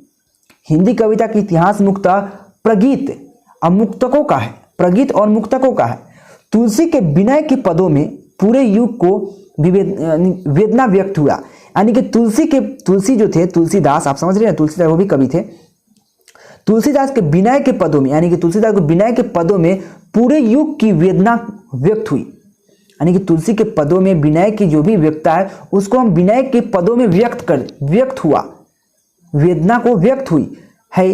तुलसी को, यानी कि तुलसी के अलावा यहाँ पे कबीर, सूर, मीरा, नानक आदि अधिकांश संतों ने प्रायः दोहे और गेय पदों का लेखन किया है, यानी कि लिखे हैं। तो यही होता है, नामवर सिंह ऐसे ही कविता को श्रेष्ठ मानते हैं जिसमें गीत हो, संगीत हो और बहुत प्यार से लिखा हो, उसी को श्रेष्ठ मानते थे। मैं एक दफा फिर से पढ़ने का प्रयास करता हूँ, आराम से देखिए। इस क्वेश्चन थोड़ा भले आपको लेंदी लगे लेकिन आपको याद कर लीजिएगा, बहुत सिंपल में आप आराम से याद कीजिएगा, याद हो जाएगा। जैसे कि विद्यापति को अगर हिंदी कविता का हिंदी की पहली कवि माना जाए तो हिंदी कवि का उद्धार ही गीत से हुआ है, जिसकी विकास आगे चलकर संतों और भक्तों की वाणी से हुआ। गीतों के साथ हिंदी कविता का उदय कोई सामान्य घटना नहीं है। हिंदी कविता का इतिहास मुक्तः प्रगीत और मुक्तकों का है। तुलसी के विनय के पदों में पूरे युग के वेदना व्यक्त हुई, यानी कि तुलसी के विनय के पदों में पूरे युग की वेदना व्यक्त हुई है। अगर हम तुलसी के अलावा और कवि की बात करें तो क्या कबीरदास, सूरदास, मीरा, नानक आदि जो अधिकांश संत है वे प्राय दोहे और गेय जो पद है उसको लिखते थे। यह भी इंपॉर्टेंट क्वेश्चन है, यह 2018 के साइंस कॉमर्स में पूछा गया क्वेश्चन है। देखिए अगर हम 20 नंबर क्वेश्चन की बात करें, यहाँ पे धरती का क्षण से क्या अभय है, आशय है, यानी कि धरती का क्षय से क्या आशय है। तो देखिए यह भी क्वेश्चन 2020 में क्वेश्चन पूछा गया है। देखिए जिस समय शब्द और अर्थ पारस्परिक जुड़ाव का त्याग करते हैं, जिस समय शब्द और अर्थ, यानी कि जब शब्द कोई है उसका अर्थ निकलना चाहिए, और कोई सा अगर हम यहाँ पे देखिए क्षण लिखे न लिख देते क्या फर्क पड़ा, यहाँ पे याक लिखते तो इसका मतलब क्या है, वाक्य याक मतलब ऐसा कुछ वर्ड, जैसे ताहो होता है कि ताहो लिख दिए, इसका मतलब क्या है, कुछ नहीं है। कोई कहता है शब्द अर्थ पारस्परिक जुड़ाव त्याग करते हैं, यानी कि जब जिस समय शब्द और अर्थ पारस्परिक क्या कहता है जुड़ाव का त्याग करते हैं तो उस समय एक मुक्त आकाश का निर्माण होता है। एक मुक्त आकाश, यानी कि पूरा मुक्त होना चाहिए, उससे किसी पर प्रभाव नहीं, मुक्त आकाश का निर्माण होता है, जिसमें रचना बिजली के फूल की तरह खिल उठता है। जिसमें क्या होता है, रचना जो होता है वो बिजली के फूल की तरह खिल उठता है। बात समझिएगा, देखिए जब हिंदी पढ़ने में बहुत अच्छा लगना चाहिए आपको, यानी कि जिस समय शब्द और अर्थ का पारस्परिक जुड़ाव का त्याग करते हैं उस समय जो मुक्त आकाश का निर्माण होता है, जिसमें रचना बिजली के फूल की तरह खिल उठता है। जब शब्द और अर्थ एक दूसरे के साथ चलती है, जब शब्द और अर्थ एक दूसरे के साथ चलती है, तब वहाँ धरती का क्षण निर्माण होता है, तब वहाँ धरती का क्षण निर्माण होता है। इस स्थिति में जीवन का यथार्थ व्यक्त होता है। जब भी क्षण का निर्माण होगा वहाँ धरती का निर्माण होता है। इस स्थिति में जीवन का यथार्थ व्यक्त होता है। यथार्थ को अभिव्यक्त करने वाली रचना धरती की रचना करती है। यही बात यहाँ पे पूछा गया, धरती का क्षण से क्या आशय है, यह 2020 के साइंस और कॉमर्स में पूछा गया है। मैं एक बार फिर से पढ़ता हूँ, आप आराम से पढ़ लीजिएगा। देखिए, जब क्वेश्चन आपको पता रहेगा तब ना, ऐसा क्वेश्चन का सटीक आंसर यही होगा। आप देखिए, बुक में उठाकर देख लीजिए कितना भारी भारी क्वेश्चन है, मतलब आपको कितना बड़ा बड़ा क्वेश्चन मिलेगा। देखिए, जिस समय शब्द और अर्थ पारस्परिक जुड़ाव का त्याग करते हैं उस समय एक मुक्त आकाश का निर्माण होता है, जिसमें रचना का बिजली यानी कि रचना बिजली के फूल की तरह मुक्त यानी कि खिल उठता है। जब शब्द और अर्थ एक साथ चलती है तब वहाँ धरती का क्षय होता है यानी कि क्षण्य होता है। इस स्थिति में जीवन का यथार्थ व्यक्त होता है। यथार्थ को अभिव्यक्त करने वाली रचना धरती की रचना करती है। ये 2020 के साइंस कॉमर्स में क्वेश्चन पूछा गया। क्वेश्चन जैसे कि आप देखिए, दोनों के लिए इंपॉर्टेंट है, साइंस के लिए भी, कॉमर्स के लिए भी, आर्ट के लिए भी। जैसे कि साइंस जो होता है वो कॉमर्स में भी पूछा जाता है और आर्ट के लिए भी पूछा जाता है, यानी कि दोनों के लिए इंपॉर्टेंट क्वेश्चन है। देखिए कैसे, प्रातः काल का नभ कैसा था, यानी कि प्रातः काल का, देखिए यहाँ पे नभ होना चाहिए, नभ कैसा था, नाभ नहीं नभ, नभ कैसा था, नभ कैसा था। तो प्रातः काल का नभ बेसिकली कैसा था, देख लीजिए ना, जो प्रातः काल का जो नभ था वो बेसिकली नीले यानी कि नीले शंख के समान बहुत नीला था। यानी कि जो प्रातः काल का नभ था बेसिकली वो नीले शंख, यानी नीला रंग होता है जो हम अभी नीला, उसके शंख, शंख मतलब शंख समझ रहे हैं आप, जो बजाता है, शंख बजाया जाता है, पंडित जी बजाते हैं, शंख के समान बहुत नीला था, ठीक ना। उसके यानी कि उसमें नीले शंख का आकर्षण था, मतलब उसमें ऐसा था वो नीले शंख का आकर्षण था, मतलब उसमें नीला था लेकिन इतना आकर्षक था, मतलब उससे आपको देखकर मोहित हो जाते आप, ठीक ना। यानी कि उसमें नीले शंख का आकर्षण था। थोड़ी देर बाद, यानी कि थोड़ी देर बाद आकाश का जो रंग था, आकाश का रंग नीला वर्ण से, जो आकाश का बेसिकली रंग था, थोड़ी देर बाद, एकदम तनका देर बाद जो आकाश का रंग था वो आकाश का रंग नीले वर्ण से, नीले वर्ण से क्या होता है, शंख के वर्ण में परिवर्तित हो गया। यानी कि जो थोड़ी देर बाद जो आकाश का रंग था, आकाश का रंग जो था नीला वर्ण से क्या होता है, शंख के वर्ण में परिवर्तित हो गया था, ठीक ना। अर्थात अंत में जो होता है आकाश का रंग सोने रंग में डूबा हुआ दिखने लगता है। यानी कि जो थोड़ी देर बाद क्या होता है, अंत में क्या होता है, अंत में जब आकाश का रंग क्या हो जाता है, आकाश का सोना, सोना मतलब समझ रहे हैं ना, सोनैला टाइप का होता है, नहीं सोना रंग मतलब सोना जो पीले टाइप का थोड़ा होता है, सोना टाइप का, तो वही होता है, सोने के रंग में डूबा हुआ सा दिखने लगा था। बहुत सिंपल क्वेश्चन है। यानी कि प्रातः काल का जो नभ था बेसिकली शंख के समान बहुत नीला था, उसमें जो नीला शंख का मतलब क्या था, आकर्षण था, और क्या था, कुछ देर बाद या थोड़ी देर बाद आकाश का रंग नीला वर्ण से शंख के वर्ण में परिवर्तित हो गया था। अर्थात अंत में जो आकाश का रंग था वो बेसिकली सोने के रंग में डूबा हुआ दिखने लगा था, ठीक ना। बहुत इजी क्वेश्चन, यह साइंस में 2011, 2017, 2020 के एग्जाम में पूछा गया, वही में आर्ट में साथ में। देखिए साइंस कॉमर्स में दोनों एक ही होता है, और आर्ट में साथ में 15, 16, 18 के आर्ट के एग्जाम में पूछा गया 12th क्लास के, ठीक ना। नेक्स्ट क्वेश्चन की बात करें, प्लीज आप लोग चैनल को जरूर सब्सक्राइब कर लीजिएगा। देखिए तुलसीदास को किसे मतलब किस वस्तु के या किस चीज की भूख थी, तो बेसिकली तुलसी जो थे, तुलसी जी या तुलसीदास जी को उनकी किस चीज की भूख थी, यानी किस वस्तु की भूख थी। तो किस वस्तु की भूख थी, तो देखिए उनके गरीब के भाव श्री राम भक्ति की भूख थी। देखिए यहाँ पे क्या है, देखिए तुलसीदास थे गरीबों के क्या यहाँ पे त्रेता भाव, गरीबों के त्रेता भाव श्री राम से कहते हैं। यानी कि जो श्री तुलसीदास है गरीबों के त्रेता भाव श्री राम से कहते हैं कि हे प्रभु मैं आपकी भक्ति का भूखा हूँ, हे प्रभु मैं आपकी भक्ति का भूखा हूँ। मतलब राम से कहते हैं, वह त्रेता जो भगवान है, जो भगवान राम है, उनसे तुलसीदास कहते हैं कि हे प्रभु मैं आपकी भक्ति का भूखा हूँ, आपकी भक्ति का भूखा जन जन से हूँ। यहाँ पे देखिए भक्ति से भूखा नहीं, जन्म जन्म या जन मतलब बहुत दिनों से है, जन्म से भूखा हूँ। यहाँ पे जन्म ऐसे भी जन्म लिखा जाता है, आधा ना भी होता है, लेकिन यहाँ पे जन्म से भूखा हूँ, ठीक ना। इस प्रकार से यानी कि आपकी भक्ति का भूखा जन्म से हूँ, मुझे भक्ति रूपी अमृत का पान करने दे। यानी कि मुझे आपकी भक्ति रूपी अमृत का पान करने दे। यानी कि इसका कहने का मतलब आपकी जो भी मतलब जो होता है नहीं अमृत, जो होता है अमृत आप समझ रहे हैं, भक्ति रूपी, यानी कि उनकी जो भी भक्ति होगा, उनकी भक्ति करके जो भी बचेगा उसको खाने दे उनको, तो ये भक्ति रूपी अमृत का पान करने दे, तुलसीदास कहते हैं। तो तुलसीदास क्या कहते हैं, तुलसीदास गरीबों के त्रेता भगवान श्री राम से कहते हैं कि हे प्रभु, आपकी भक्ति का भूखा जन्म जन्म से हूँ, मुझे भक्ति रूपी अमृत का पान करने दे। सिंपल, बहुत इजी क्वेश्चन है। यह क्वेश्चन BSCB के 2010 के साइंस में और 2014-2018 के 8 के एग्जाम में पूछा गया है, और यह क्वेश्चन काफ़ी बार पूछा गया है, यह बात ध्यान रखिएगा। ठीक है, चलिए नेक्स्ट क्वेश्चन की बात करें। यहाँ पे अगर हम यहाँ पे 23 नंबर क्वेश्चन है, 23 नंबर क्वेश्चन ले, देखिए छत्रसाल की तलवार कैसी थी। देखिए क्वेश्चन बहुत इजी क्वेश्चन है। छत्रसाल की तलवार बेसिकली कैसी रहती है, देखिए छत्रसाल की तलवार इतना मतलब गजब रहता है कि गाजर मूली काटा जाता है ना, उसकी तरह वह हाथी को काट डालता था। मतलब वह पलंकारी सूर्य जैसा है, यानी कि वह जो छत्रसाल का जो छत्रसाल था उसके जो तलवार था पलंकारी सूर्य जैसा था। वह हाथियों को, यानी हाथी आप समझे, गज हाथी, संस्कृत में गज बोला जाता है हाथी, तो हाथी को गाजर मूली की तरह मतलब काट डालता था। अब बताइए कैसा तलवार था कि हाथी को गाजर मूली की तरह काट देता था, वो ऐसा उसमें था। वही कहता है छत्रसाल की तलवार पलंकारी सूर्य जैसा है, वह हाथियों को गाजर मूली की तरह काट डालती है। शत्रु के, यानी कि शत्रु के गले से नागिन की तरह, यानी कि जो शत्रु के गले से नागिन की तरह जा लिपटती है। मतलब उसमें इतना ताकत है कि एक अगर शत्रु है उसको फेंकिएगा तो गले में जाकर वो लिपट जाएगा, मतलब उतना ही है। तो ही कहता है हाथियों के गाजर मूली काट डालता था और शत्रु के गले से नागिन की तरह जा लिपटता था, जा लिपटता है या था। तो ये शंकर जी है, तो शंकर जी को यह तलवार अपने शत्रुओं के सिर काट कर क्या करते थे, मुंडमाला बनाते थे।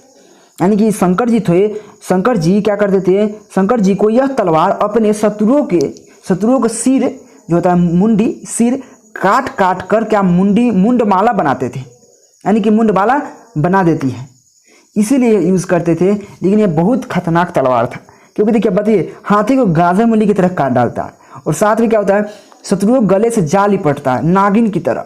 और शंकर जी को यह तलवार अपने शत्रुओं का सिर काट कर मुंडमाला बना देती थी।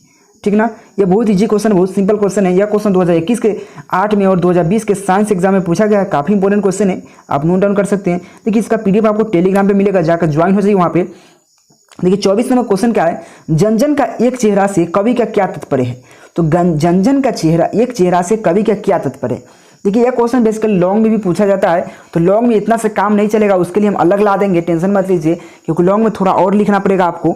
देखिए जन से चेहरा मतलब कवि का, जन का चेहरा एक से कवि का क्या तात्पर्य है। देखिए कवि का कहना है क्या कि देश के हर नगर हर शहर का जो व्यक्ति है उस सभी का चेहरा एक है, सभी का चेहरा एक है। उनका मानना सभी, यानी कि दुनिया में जो भी लोग हैं उनका चेहरा सभी का एक है, यही कवि कहते हैं। तो वही कहते हैं जन का चेहरा का कवि का तात्पर्य है कि देखिए पीड़ित संघर्षशील जनता की एक रूपता तथा समान चेतनशीलता से है।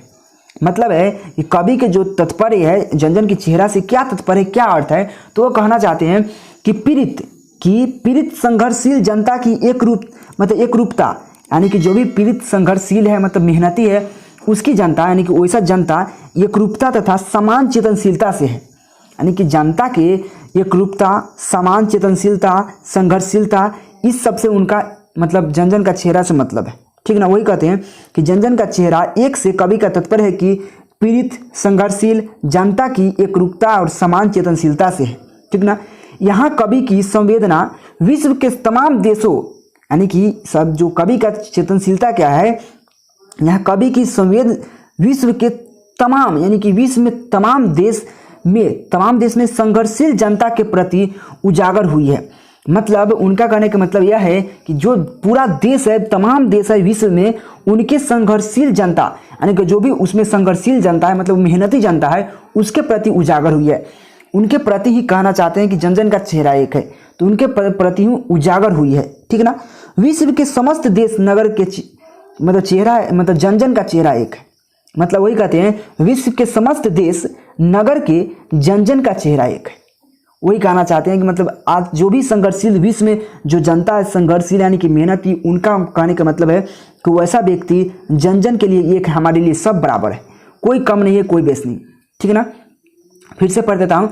जन का चेहरा एक से कवि का तात्पर्य है कि पीड़ित संघर्षशील जनता की एकरूपता, समानता, चेतनशीलता से है। यहाँ कवि की संवेदना विश्व के तमाम देश में संघर्षशील जनता के प्रति उजागर हुई है। विश्व के यानी कि विश्व के समस्त देश नगर के जन जन का चेहरा एक है। देखिए ऐसा जरूरी नहीं कि आपको सेम टू सेम यही क्वेश्चन आपको लिखना है, आप कुछ इसमें परिवर्तित भी कर सकते हैं, चेंज भी कर सकते हैं। जरूरी नहीं आप पढ़े होइएगा जन जन का चेहरा एक से तो आप उसमें कुछ ना कुछ चेंजिंग भी कर सकते हैं सिंपल वे में, अगर आप कहानी पढ़े होइएगा, कविता पढ़े होइएगा तो ठीक ना। तो इस बात को जरूर ध्यान दीजिएगा।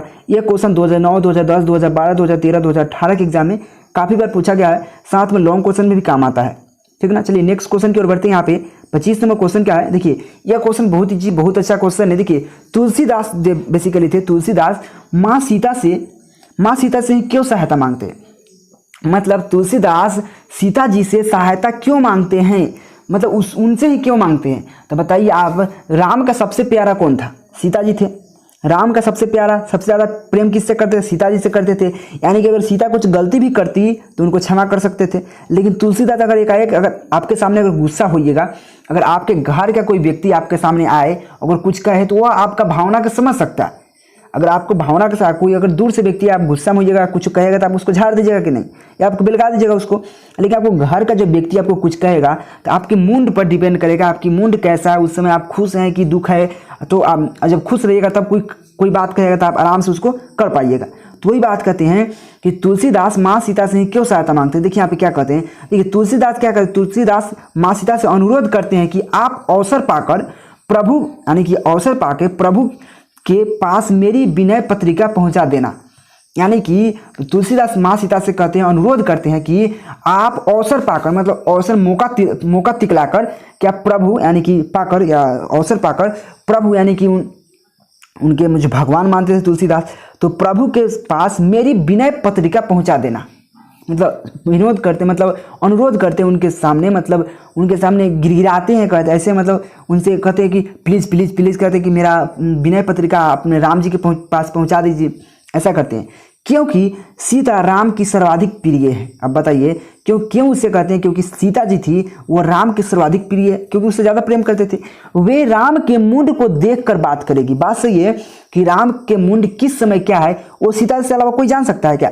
भाई सीता जी उनके साथ रहती है तो उनके अलावा कोई जान सकता है कि उनका मुंड कैसा है, उनका दिमाग में क्या चल रहा है, कब गुस्सा है, कब खुश है। तो यानी कि कहते हैं कि वे राम के मुंड को देखकर बात करेगी।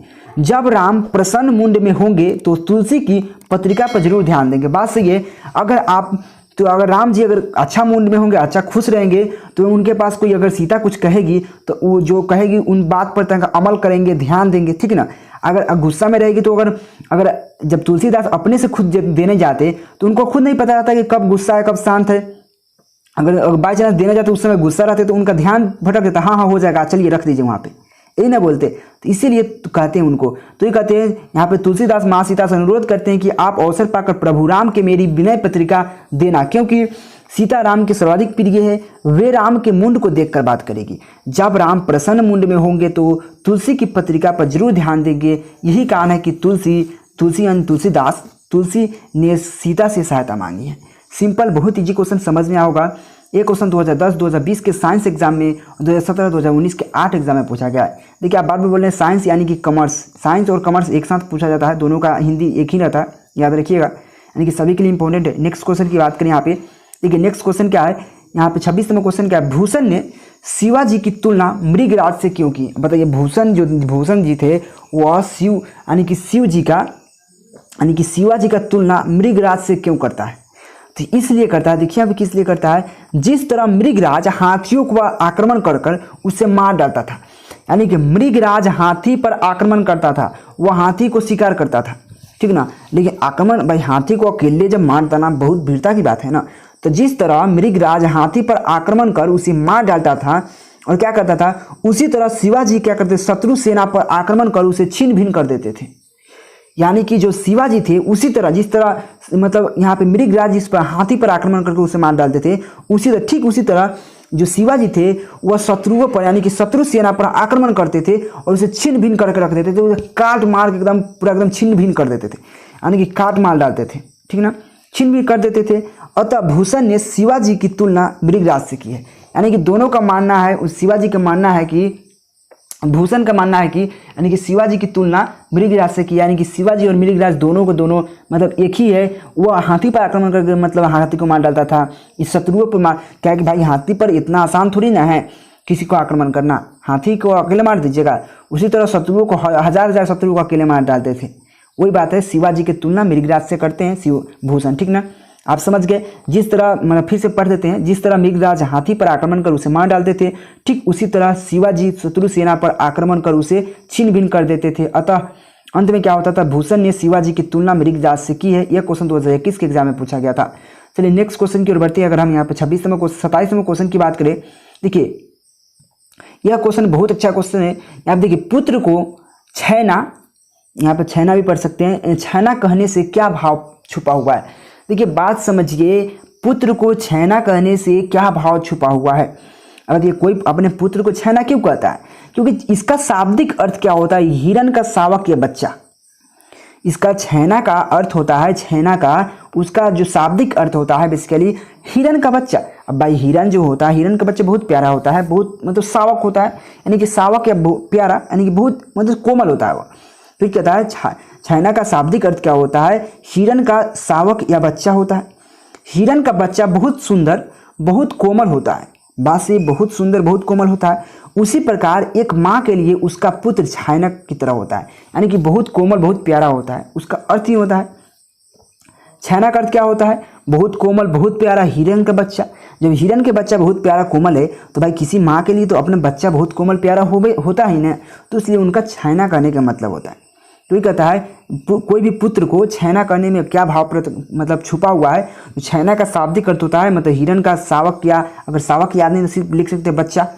हिरण का बच्चा जो बहुत सुंदर बहुत कोमल होता है, उसी प्रकार किसी माँ के लिए अपनी जो बच्चा होता है वो बेसिकली बहुत जो पुत्र होता है वो छैना की तरह होता है, या आप कह सकते हैं कोमल और सुंदर होता है।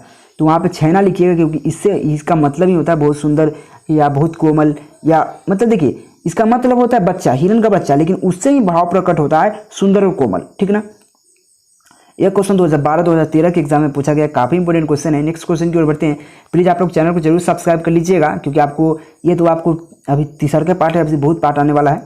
देखिए आप देखिए यहाँ पे 28वां क्वेश्चन क्या है, अधिनायक का अर्थ क्या है। अधिनायक का अर्थ क्या है बेसिकली, अधिनायक का अर्थ क्या होता है बेसिकली देखिए यहाँ पे, देखिए अधिनायक का जो होता है जो अर्थ हुआ है, जो यहाँ पे कवि ने अर्थ या अधिनायक का शब्द का क्यों प्रयोग किया है, राजनेता। राजनेता मतलब राज के जो नेता सब होता है उसके लिए प्रयोग किया गया है। बेसिकली जो इसका शाब्दिक अर्थ होता है जो जनता के नेतृत्व करने वाला, मतलब जो जनता के प्रति वो नेतृत्व करता है, मतलब जनता के खुद सुख दुख के मतलब ध्यान रखने वाला ही अधिनायक कहलाता है। चाहे विधायक कहिए, अब नायक है तो अब विधायक भी कह सकते हैं ना। यानी कि मतलब इसका शाब्दिक अर्थ की बात करें, जो अधिनायक है उसका मतलब होता है जनता के नेतृत्व करने वाला, यानी कि जनता को देखभाल करने वाला, जनता के दुख सुख का ख्याल रखने वाला, इसका मतलब होता है। लेकिन अब बताइए, अब कौन ऐसा नेता है कि आपको देखभाल करता है, कोई नहीं करता है। लेकिन वही बात कहते हैं, आज के नेता है जो जनता सच्चे नहीं है, सच्चा नेता नहीं है, मतलब सच्चा वो नहीं है, उसमें कोई मतलब सच्चाई नहीं है, सच्चा नेता नहीं है, बिल्कुल अपने हित के अपने व्यक्तिगत चिंता में ही व्यस्त रहते हैं, यानी कि अपने घर के मतलब चिंता में अपने मतलब कुछ आगे बढ़ने के चक्कर में ही व्यस्त रहते हैं। देखिए यहाँ पे क्या लिखा हुआ है, अधिनायक शीर्षक कविता में अधिनायक शब्द राजनेताओं के लिए प्रयुक्त हुआ है, नहीं बताया कि राजनेताओं के लिए यानी कि नेता के लिए प्रयुक्त हुआ है। देखिए अधिनायक का जो शाब्दिक अर्थ होता है बेसिकली, अधिनायक शब्द का शाब्दिक अर्थ जनता के नेतृत्व करने वाला, यानी कि जो जनता के देखभाल करने वाला। आज के नेता यानी कि आज के नेता जनता के सच्चे नेता नहीं है। अभी बताया कि जो आज का नेता होता है बेसिकली वह सच्चा नेता नहीं होता है, वह बेसिकली बेईमान होता है। सीधा कह सकते किसी नेता के सामने सिर्फ वोट मांगने आपके पास आएगा, इसके अलावा कभी नहीं आता। वही है कि आज के जो नेता है जनता के सच्चे नेता नहीं है, वे अपने व्यक्तिगत हित की चिंता में ही व्यस्त रहते हैं, यानी कि अपने व्यक्तिगत मतलब अपना खुद का मतलब व्यक्तिगत मतलब अपने की खुद की मतलब देखभाल में, अपने के मतलब आगे बढ़ने के चक्कर में ही व्यस्त रहते हैं, कोई जनता से मतलब नहीं है। लेकिन अधिनायक शब्द का अर्थ ही होता है जनता का देखभाल करना, लेकिन ऐसा कुछ होता नहीं है, ठीक ना। ये क्वेश्चन 2014 के एग्जाम में पूछा गया, काफी इंपॉर्टेंट है, अभी इसको याद कर सकते, बहुत देखिए आपको समझा दी, इस बात से आपको समझ में आना चाहिए। ऐसा जरूरी नहीं कि सेम टू सेम यही लिख दीजिएगा, आपको समझ में आ गया कि इसका अर्थ क्या होता है, जनता को देखभाल करने वाला। यहाँ पे नेतृत्व नहीं लिख भी करते हैं तो आप लिख सकते हैं इसका शाब्दिक अर्थ होता है जनता का देखभाल करने वाला, ये बात भी होता है। आराम से लिख सकते हैं। अन्यथा के बारे में क्या जानते हैं आप लिखिए सकते हैं, ठीक ना। खाली ये जरूर लिखिएगा इसका अर्थ क्या होता है, ठीक ना, क्योंकि अर्थ पूछ रहा है। नेक्स्ट क्वेश्चन की बात करें अगर हम यहाँ पे 29 नंबर क्वेश्चन ले, देखिए यह भी वो क्वेश्चन बहुत ईजी है लेकिन आपको समझने वाला है क्योंकि ये मोटिवेशनल ऐसा मतलब ये क्वेश्चन है, मतलब कह सकते हैं। आप बताइए, माँ को ऐसा विश्वास कभी हो सकता है कि उसका पुत्र मर गया?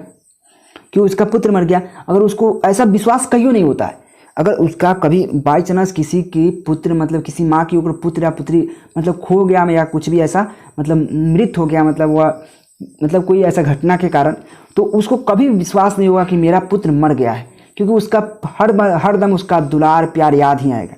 तो ये होता है, यानी कि बेटा खोकर माँ अपने मन संभालना कठिन होता है। वही कह रहा है, माँ के लिए अपना मन संभालना कब कठिन होता है, क्यों होता है, यानी कि कठिन कब होता है और क्यों होता है।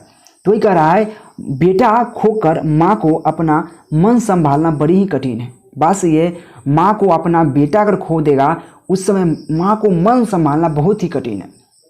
माँ को ऐसा विश्वास ही नहीं होता। बिल्कुल बात है, अगर किसी के बेटा खो जाता है तो उसको विश्वास ही नहीं होगा कि मेरा बेटा खो गया है। तो माँ को ऐसा विश्वास ही नहीं होता कि उसका पुत्र अब इस धरती पर नहीं है या इस दुनिया में नहीं है, ऐसा उसको कभी विश्वास नहीं होगा। यानी कि उसके भीतर मतलब उसके भीतर ना जाने क्यों यह भ्रम बनी रहती है, वह उसका पुत्र अचानक कहीं मिल जाएगा। मतलब यह बात जरूर है कि उसके मन में यह भ्रम जरूर बनी रहती है कि काश न काश मेरा पुत्र कहीं ना कहीं मिल जाए। लेकिन वह इस बात को जानती है, वह यह जानती है कि मरा हुआ व्यक्ति धरती पर पुनः जीवित नहीं होता और मतलब जीवित नहीं होता है। यह उसकी ममता है, यानी कि यह उसकी, यहाँ पे भी छोड़ सकते हैं या लिख सकते हैं, यह उसकी ममता, उसका प्यार, इसका दुलार है। कोई किसी की माँ के लिए यह बहुत होता है कि वह अपने बेटा को खोकर उसका मन संभाल नहीं सकता, क्योंकि माँ ऐसा मतलब विश्वास ही नहीं होगा कि उसका बेटा इस दुनिया में नहीं है या इस धरती पे नहीं है। उसके भीतर हरदम भ्रम बना रहेगा, हरदम शक बना रहेगा कि शक बनी रहती है कि उसका मृत पुत्र अचानक कहीं ना कहीं मतलब कहीं मिल जाएगा। वह यह जानती है, वह बात यह जानती है कि मरा हुआ व्यक्ति धरती पर पुनः जीवित नहीं होता। यह उसकी ममता, यह होना चाहिए, यह उसकी ममता है, प्यार है, दुलार है। बहुत मतलब अच्छा क्वेश्चन था, लेकिन ऐसा होता है, यह अपने से लिखने वाला क्वेश्चन है, बताने वाली कुछ बात नहीं है, लेकिन फिर भी आपके लिए हम एक मतलब फॉर्मेट तैयार कर दिए हैं। सेम टू सेम भी लिख सकते हैं या आप इसमें कुछ चेंजिंग भी कर सकते हैं, क्योंकि माँ के प्यार की बात है। क्या यहाँ 2020 के एग्जाम में पूछा गया 29 नंबर क्वेश्चन। नेक्स्ट क्वेश्चन की बात करिए अगर हम 30 नंबर क्वेश्चन, 30 नंबर क्वेश्चन क्या है, देखिए ये बहुत अच्छा क्वेश्चन है। हृदय की बात का क्या अर्थ है? जो हृदय होता है, दिल होता है, उसकी बात का क्या अर्थ है? अब बताइए, अगर आप किसी समय अगर शोरगुल में रहिएगा तो उस समय आपको दिल क्या कहता है कि काश हमको कहीं, यहाँ समझिएगा बात, हृदय के मन क्या कहता है, हृदय दिल क्या कहता है, अब काश कहीं शोरगुल खोर हो रहा है, वहाँ पे आपको दिल कहेगा काश मैंने क्यों अच्छा शांत जगह पे हमको सोने को मिल जाता। ऐसा दिल करता है, क्योंकि शोरगुल से आप थक जाइएगा, हार जाइएगा। वो हृदय का बात का अर्थ है सच्चा मार्गदर्शक। सच्चा मार्ग यानी कि सच्चा मार्गदर्शक मतलब सच्चा होना चाहिए। कोई भी व्यक्ति सच्चा मार्गदर्शक होना चाहिए, सच्चा देखभाल करने वाला, जो भी सच्चा होना चाहिए, दिल का सच्चा होना चाहिए। यानी कि हृदय में तो दिल ही होता है। हृदय की बात का अर्थ है सच्चा मार्गदर्शक। कभी कहते हैं कि जब लोग अधिक शोरगुल में यानी कि शोरगुल में परेशानी महसूस करते हैं, बात ये है कि कभी कहते हैं कि जब भी अधिक शोरगुल होगा उस समय परेशानी महसूस जरूर करेंगे, हुआ कि ज़्यादा शोरगुल होगा तो उसको परेशान होंगे। तो क्या होता है, चेतना शून्य होकर, यानी कि उस समय क्या होता है, मतलब मेरा चेतना, मेरा दिमाग वो शून्य की तरह काम हो जाए, मतलब चेतना शून्य होकर नींद के आगोश में जाना चाहता है। यानी जब शोरगुल से परेशान हो जाएगा तो क्या होगा, उसका चेतना चाहेगा कि मेरा चेतना पूरा शून्य हो जाए, यानी कि मेरा दिमाग में कोई टेंशन नहीं रहे, मेरा दिमाग में कोई भी ऐसा एरू गरू काम मतलब दिमाग में नहीं आए। उसका चेतना शून्य होकर नींद के आगोश में, मतलब नींद के में खो जाना चाहता है, आगोश में जाना चाहता है। बात समझ रहे हैं? यानी कि हृदय की बात का सच्चा मार्गदर्शक, उसका मेन अर्थ होता है सच्चा मार्गदर्शक। अब कभी ये बात कहते हैं कि जब लोग अधिक शोरगुल में रहते हैं तो परेशानी महसूस करते हैं, तो चेतना जो होता है, चेतना शून्य होकर नींद के आगोश में जाना चाहता है। जब वहाँ पे शोरगुल ज़्यादा होगा, वो महसूस करेगा, तो उसका चेतना होगा, उसका जो दिमाग होगा वो ये चाहेगा कि मेरा दिमाग है कि मतलब शांत हो जाए, उसमें कुछ मतलब बाहरी बात नहीं रहे, शून्य हो जाए उसमें। और क्या होगा, जब सोते हैं तो ये बात है दिमाग में उस पर कुछ नहीं चलता, उसमें सब खत्म हो जाता है। तो वही बात है कि चेतना शून्य होकर आगोश में जाता है, नींद के आगोश में जाना चाहता है। यही बात कहता है हृदय की बात का अर्थ है, ठीक ना। यह क्वेश्चन 2021 के एग्जाम में पूछा गया, काफ़ी इंपॉर्टेंट है। तो कर्बक के कवि कर्बक के कवि क्या सोच है, यानी कि कर्बक के कवि उसको क्या सोच है, उनका सोच क्या है। या क्वेश्चन इस प्रकार से पूछ सकता है, ज़्यादातर इसी प्रकार से पूछता है। क्या है, पहले कर्बक के कलंक, कांच और कंचन के माध्यम से जायसी क्या कहना चाहते हैं। देखिए पहले कर्बक में, यानी कि पहले कर्बक में कलंक, कांच और कंचन के माध्यम से जायसी क्या कहना चाहते हैं। देखिए क्या कहना चाहते हैं, तो जायसी ने कलंक, कांच और कंचन के माध्यम से क्या निम्न अर्थ व्यक्त करते हैं, यानी कि बहुत सारे अर्थ को व्यक्त करते हैं। कौन, जायसी ने, ठीक ना।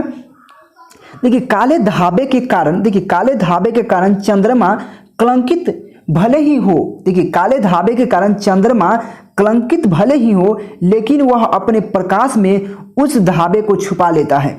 यानी कि देखिए काला धाबा जो है, काला धाबा वो चंद्रमा में कलंकित भले ही है, लेकिन वो अपने प्रकाश से, अपने उजाला से उसको क्या करता है, छुपा लेता है, उसको प्रतीत नहीं होने देता है, ठीक ना। वही बात कर रहे हैं कि काले धाबे के कारण चंद्रमा कलंकित भले ही हो, लेकिन वह अपने प्रकाश में उसे धाबे को क्या छुपा लेता है।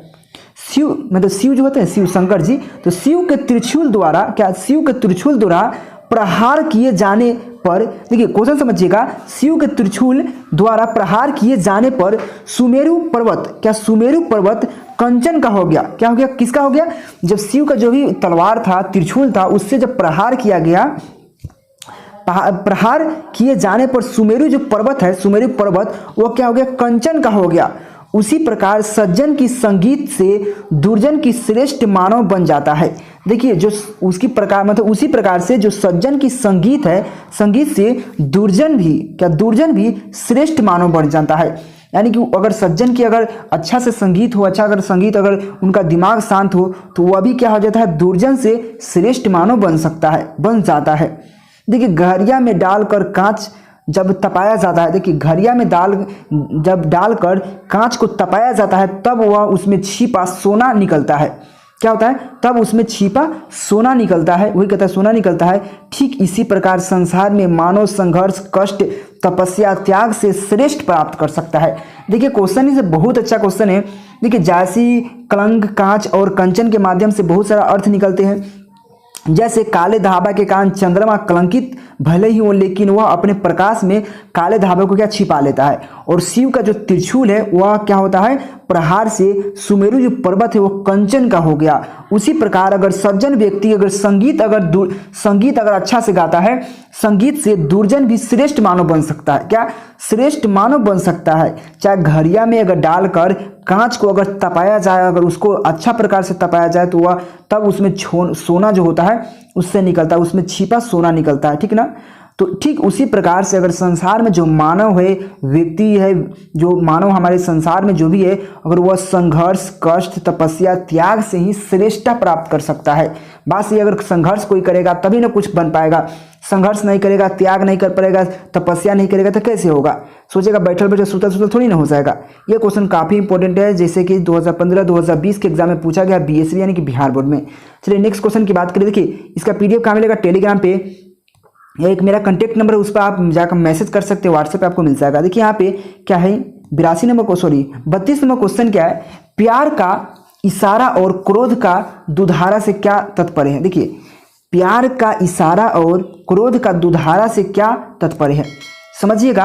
देखिए सर्वहारा वर्ग पहले तो शोषण वर्ग से क्या शांतिपूर्वक समझौता का प्रयास करता है। देखिए जो भी सर्वहारा वर्ग है वह कोई भी चाहता है कि हम शांतिपूर्वक कुछ भी अगर कुछ मांगे, क्या कुछ भी अगर शांतिपूर्वक समझौता का प्रयास करता है। अगर कोई झगड़ा झुगड़ी है तो उसको शांति से सुलझाने का प्रयास करता है।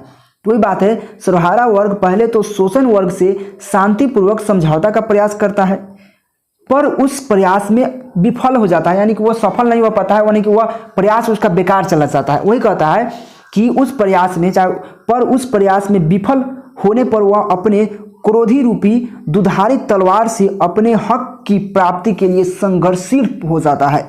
देखिए जब भी अगर कोई अगर शांतिपूर्वक आपसे जब बात करने गया और आप जाकर वहाँ पे उसको मना कर दीजिएगा, झगड़ा करने लगेगा, मारपीट करने लगेगा, तो वो तो गुस्सा होबे करेगा ना। तो वही कहता है जो शोषण वर्ग जो है शांतिपूर्वक समझौता का प्रयास करता है पर उसमें असफल यानी कि विफल हो जाता है।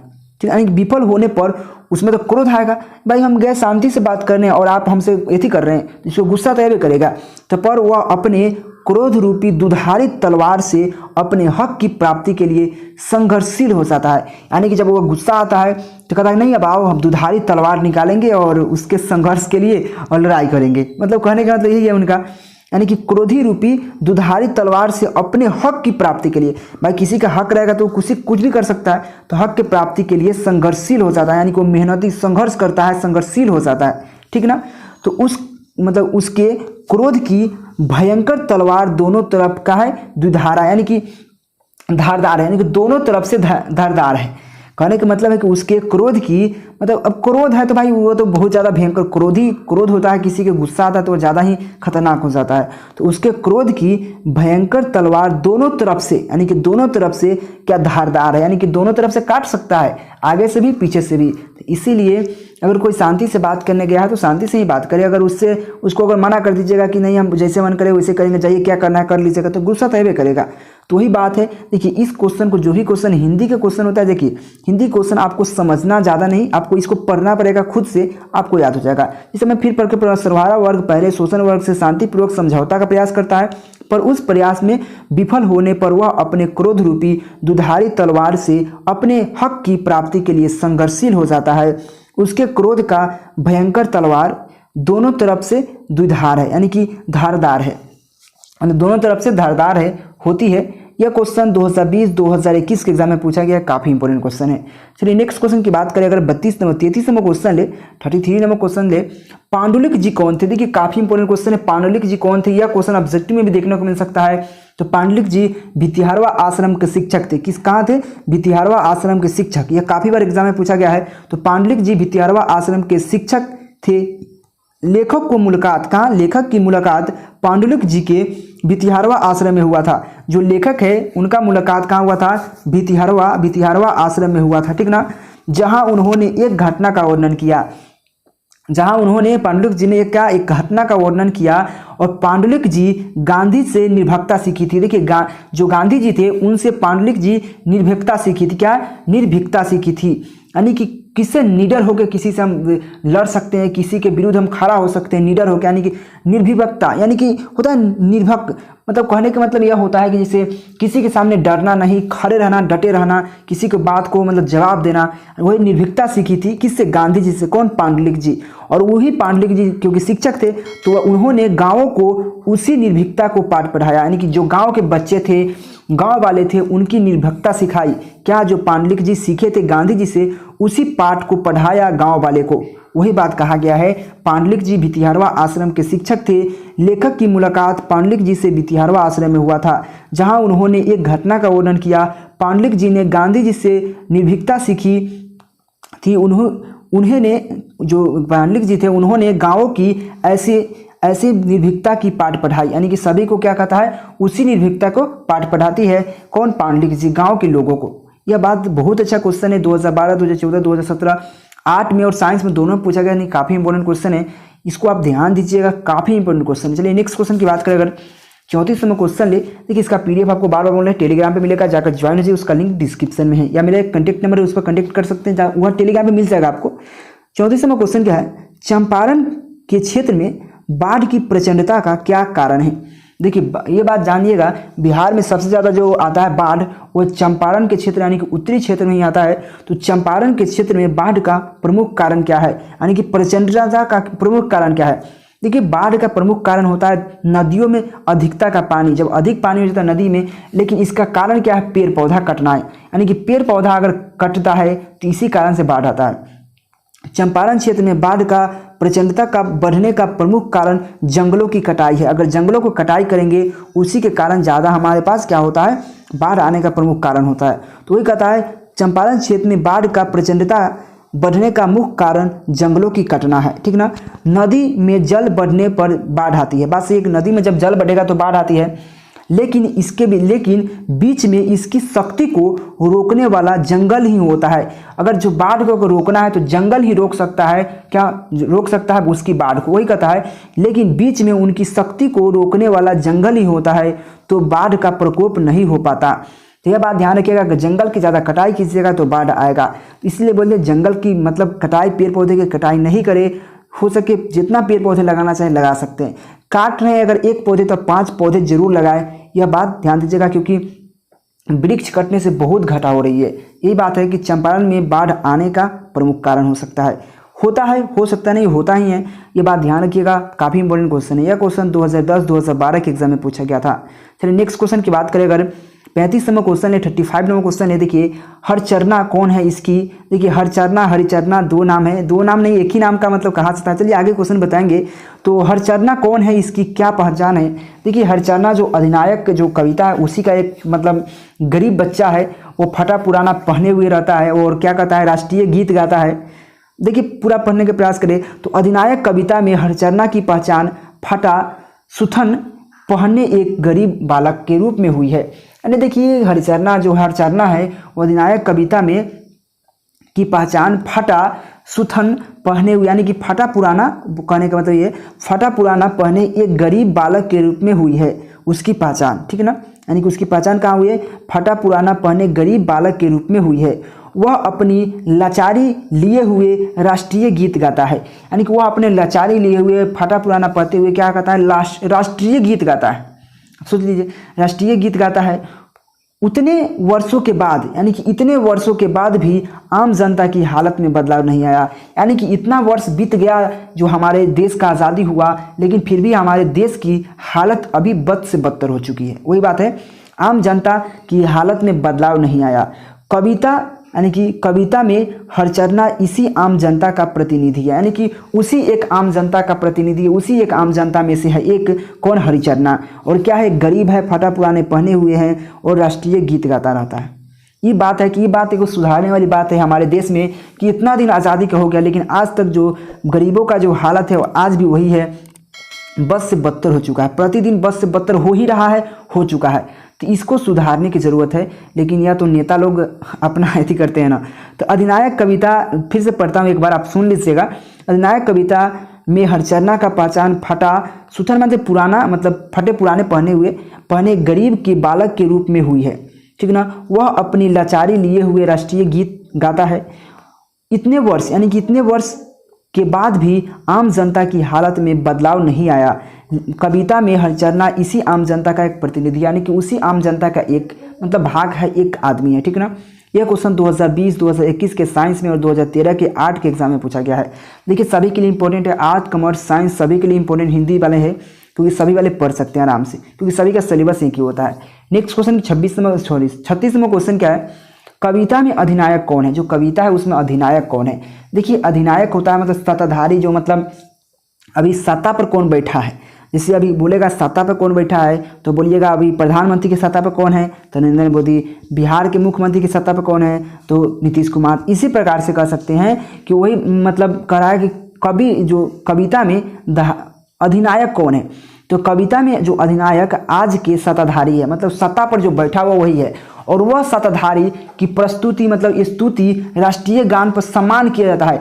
जो सत्ताधारी है वह गरीबों को इतना हालत बेकार कर दिए हुए है और वह उसका जो राष्ट्रीय गान पर उसका सम्मान किया जाता है, सोचिए स्तुति किया जाता है, उनका राष्ट्रीय गान पर सम्मान किया जाता है। जब राष्ट्रीय गान होता है तो वह जाते हैं झंडा फहराने, और वह झंडा फहराते हैं और 2 दिन को भाषण झाड़ते हैं, वहाँ से चले जाते हैं और गरीब को दबा दबा कर उनकी हालत बेकार कर देते हैं। वही है, कविता में अधिनायक आज के सत्ताधारी है।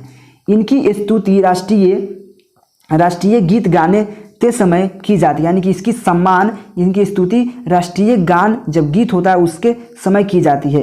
इसका रोब दाब गरीबों वर्गों पर है। देखिए इसका रोब है और दाब है, यानी कि रोब से चल रहा है, रोब से मतलब बात कर रहा है, तो रोब दाब क्या है, गरीब वर्गों पर है। गरीब जो भी गरीब वर्ग के लोग हैं उन पर इनका रोब दाब चलता है, ठीक ना। क्योंकि धनी लोग पर जाइएगा तो ये तो बढ़िया से कहिए देंगे तो ये कहता है गरीब वर्ग पर होता है। इन गरीबों का शोषण करते हैं, जो भी गरीब है उनका शोषण करते हैं और उनकी जिंदगी को दुखद अवस्था में ला दिया है। कौन, यही सत्ताधारी, यही जो अधिनायक है, सत्ताधारी है, जो यहाँ पे देश की जनता के मतलब जो भी मतलब यहाँ पे बैठा है सत्ता पर, जिसे कह सकते हैं कि आपके मुखिया, आपके मतलब बहुत ऐसा आप समझ सकते हैं, बहुत दूर दूर तक है इसका फैला हुआ राजनीतिक पढ़िएगा समझ में आ जाएगा आपको। तो कविता में अधिनायक कौन है, सत्ताधारी है, और उनकी स्तुति राष्ट्रीय गान के समय की जाती है। और उनका रोक दाब गरीब वर्गों पर है और उनको गरीबों का क्या करते हैं, शोषण करते हैं। और उनकी जिंदगी दुखद अवस्था में मतलब ला दिया है। कौन? यही सत्ताधारी ने। कि मतलब उसको मतलब कोई भी काम करने नहीं देगा, उसके लिए फंड कुछ आएगा तो अपने घपला कर देगा, तो क्या गरीब का मतलब अथी होगा। तो वही बात कहा गया है इसमें। तो यहाँ 2021-2014 के एग्जाम में पूछा गया, जैसे 2021 के साइंस से 2014 के आर्ट एग्जाम में पूछा गया है। चलिए नेक्स्ट क्वेश्चन की बात करें। देखिए वीडियो भले लंबा हो सकता है लेकिन बात समझिए, क्योंकि हिंदी है, कोई हथी नहीं है कि समझाते चल गए। हिंदी है तो इसमें कुछ कहना पड़ता है। हिंदी के मतलब अपने अगल बगल की बातों विचारों की बात बताया जाता है हिंदी में। देखिए यह क्वेश्चन 37 में क्वेश्चन क्या है? हरिचरना। देखिए यहाँ पे समझिए, हरिचरना को हरचरना क्यों कहा जाता है? हरिचरना को हरचरना क्यों कहा जाता है? इस बात को इसमें देखिए हरिचरना के स्थान पर हरचरना का प्रयोग कवि ने जानबूझकर किया है। बात सही है।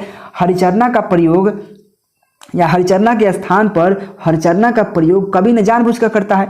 और क्यों करते हैं? देखिए यहाँ पे उसका जो कि मतलब यहाँ पर हरिचरना जानबूझकर किया है। आज़ादी प्राप्त होने के बाद भी, देखिए आज़ादी जब प्राप्त हुआ कब? 1947 में, यानी कि 50 में।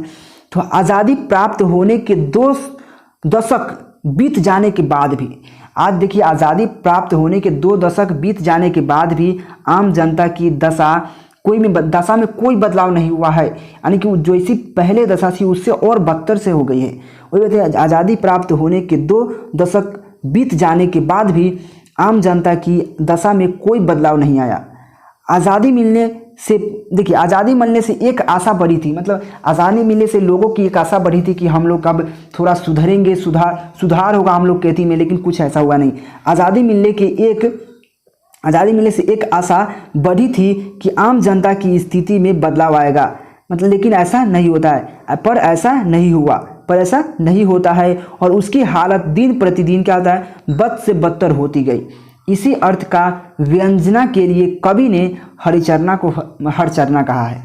सोच लीजिए, यानी कि आज़ादी होने के 2 दशक बीत जाने के बाद भी जनता के दशा में कोई बदलाव नहीं आया, लेकिन जनता को यह आशा था कि आज़ादी मिलने के बाद एक आशा था, बड़ी आशा था कि आम जनता की स्थिति में बदलाव आएगा, पर ऐसा नहीं होता है, नहीं हुआ। उसी हालत, यानी कि उसकी हालत दिन प्रतिदिन बद से बदतर होती गई है। क्या है? बद से बदतर होती गई है। इसी अर्थ के व्यंजना के लिए कवि ने क्या है? हरिचरना को हरचरना कहा है। समझ गए क्वेश्चन? बहुत अच्छा क्वेश्चन था, इस बात को ध्यान दीजिएगा। यह क्वेश्चन 2018 के एग्जाम में पूछा गया है। देखिए जो भी क्वेश्चन है काफ़ी इंपॉर्टेंट है, प्लीज़ आप लोग जरूर इसको याद कीजिएगा। चलिए नेक्स्ट क्वेश्चन की बात करें। अगर यहाँ पे 38 नंबर क्वेश्चन है, उत्सव क्यों और मतलब कौन और क्यों मना रहे हैं? जो उत्सव मन रहा है, क्यों मना रहे हैं और कहाँ मन रहा है?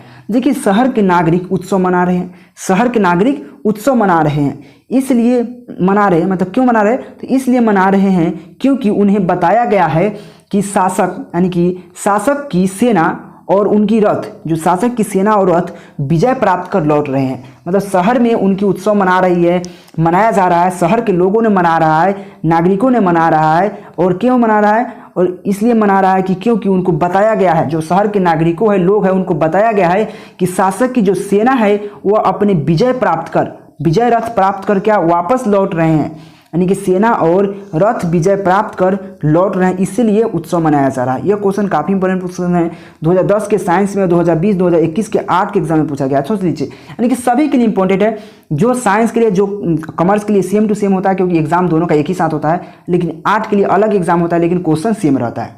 मतलब क्वेश्चन मतलब इधर उधर कर देगा, अगर साइंस में जो पूछ दिया आर्ट में नहीं पूछ देगा, मतलब थोड़ा इधर उधर कर देगा, लेकिन सभी के लिए इंपॉर्टेंट क्वेश्चन है। समझ गए?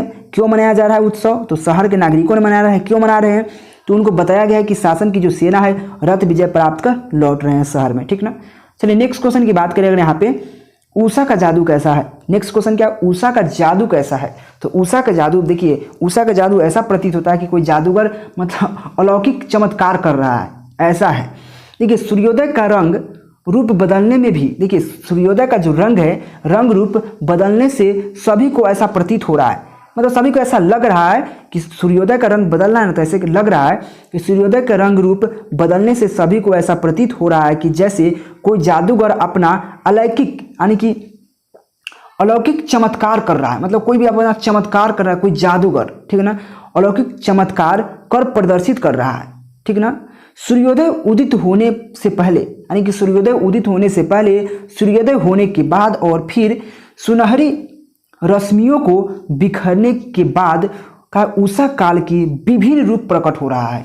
देखिए बहुत अच्छा यह क्वेश्चन है, बहुत प्यारा क्वेश्चन है कि देखिए सूर्योदय है उनमें बहुत ऐसा रंग है। सूर्य के प्रकाश में लगभग 7 रंग होते हैं। आपको भी पता है, फिजिक्स में पढ़ना है, लेकिन हम लोग हिंदी पढ़ रहे हैं।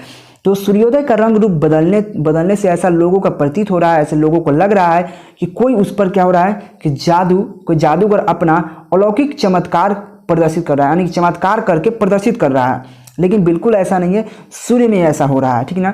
सूर्य उदय होने के पहले, सूर्य उदय होने के बाद भी, फिर सुनहरी रश्मियों को बिखरने के बाद उषा कला का विभिन्न रूप प्रकट हो रहा है। देखिए काफी इंपोर्टेंट क्वेश्चन, यह क्वेश्चन 2015-2017 के एग्जाम में पूछा गया था, काफी इंपोर्टेंट क्वेश्चन है। चलिए नेक्स्ट क्वेश्चन की बात करें, अगर 40वां क्वेश्चन ले, यह बहुत इजी क्वेश्चन है। सड़कों को क्यों सींचा जा रहा है? देखिए सड़कों को क्यों सींचा जा रहा है, और बोलिएगा इतना छोटा आंसर क्यों है? तो आप बताइए, सड़कों को सींचा जा रहा है ऐसे बेसिकली जो राजा आएंगे अपने रथ से उतरेंगे, उनके मतलब धूल कण नहीं पड़ जाए इसलिए सींचा जा रहा है, ऐसे लिखिएगा आप, नहीं डायरेक्ट आप लिखिए ना, यानी कि विजय पर्व मनाने की तैयारी के लिए सड़कों को सींचा जा रहा है। इसमें कौन गलती कर देगा यार? अब बोलिए लिखिएगा राजा आएंगे सड़क पर और रथ से उतरेंगे, उन पर धूल कण नहीं पड़े इसलिए सड़क को सींचा जा रहा है। लिखने के लिए लिख सकते हैं, तो अब इतना बड़का लिखने से क्या फायदा है? हिंदी पढ़ रहे हैं तो मेन अर्थ निकालना चाहिए, छोटा आंसर हो लेकिन आपका उसका अर्थ बहुत आने के लिए। अब लिखिए विजय पर्व मनाने की तैयारी में सड़क को सींचा जा रहा है, इसमें क्या गलत है? तो यही मतलब करेक्ट आंसर हो जाएगा, मतलब यही होता है सटीक आंसर देना, ठीक ना। यह क्वेश्चन 2015 के एग्जाम में पूछा गया है। 41वां क्वेश्चन क्या है? गांव का घर कविता का केंद्रीय भाव व्यक्त करे, यानी कि जो गांव का घर जो कविता है उसके केंद्रीय भाव को व्यक्त करना है। देखिए आज का जो शहरी जीवन होता है और गांव का जीवन जो होता है, गांव का घर मतलब क्या, गांव में जो घर है उसके बारे में बात करना है। देखिए शहरी जीवन जो होता है वो अपने आप से मतलब रखता है, स्वयं से मतलब रखता है, किसी से मतलब नहीं, बगल में क्या हो रहा है नहीं हो रहा है उसे कोई मतलब नहीं, यानी कि अपने आप सहजता, मतलब सहजता में खो गया है, वो सब अपने आप में खो गया है, किसी से कोई मतलब नहीं। शहरी जीवन की बात कर रहे हैं। शहर की वातावरण भी खराब होता है गांव की अपेक्षा, ठीक है ना। देखिए गांव जो होता है वहाँ की जो रहन सहन, एकता भाव प्रकट होता है, उसमें अगर जुड़ाव होता है, एक दूसरे से जुड़ाव रहता है गांव में, और गांव का वातावरण भी स्वस्थ रहता है। वही कहता है गांव के घर कविता का केंद्रीय भाव क्या है? देखिए आज शहरी जीवन में अपनी क्या यहाँ पे सहजता होना चाहिए, सहजता यहाँ पे लिखिएगा, सहजता, गलती से लिखा है सहजता, सहजता को खो दिया है, यानी कि अपनी जो शहरी जीवन है उसको क्या किया, अपनी सहजता को खो दिया है, यानी कि वह आपके पता ही नहीं है कि सहजता क्या है, मतलब एकता भाव क्या हुआ उसमें, मतलब उसको खो ही दिया है, उसको भुला ही गया है।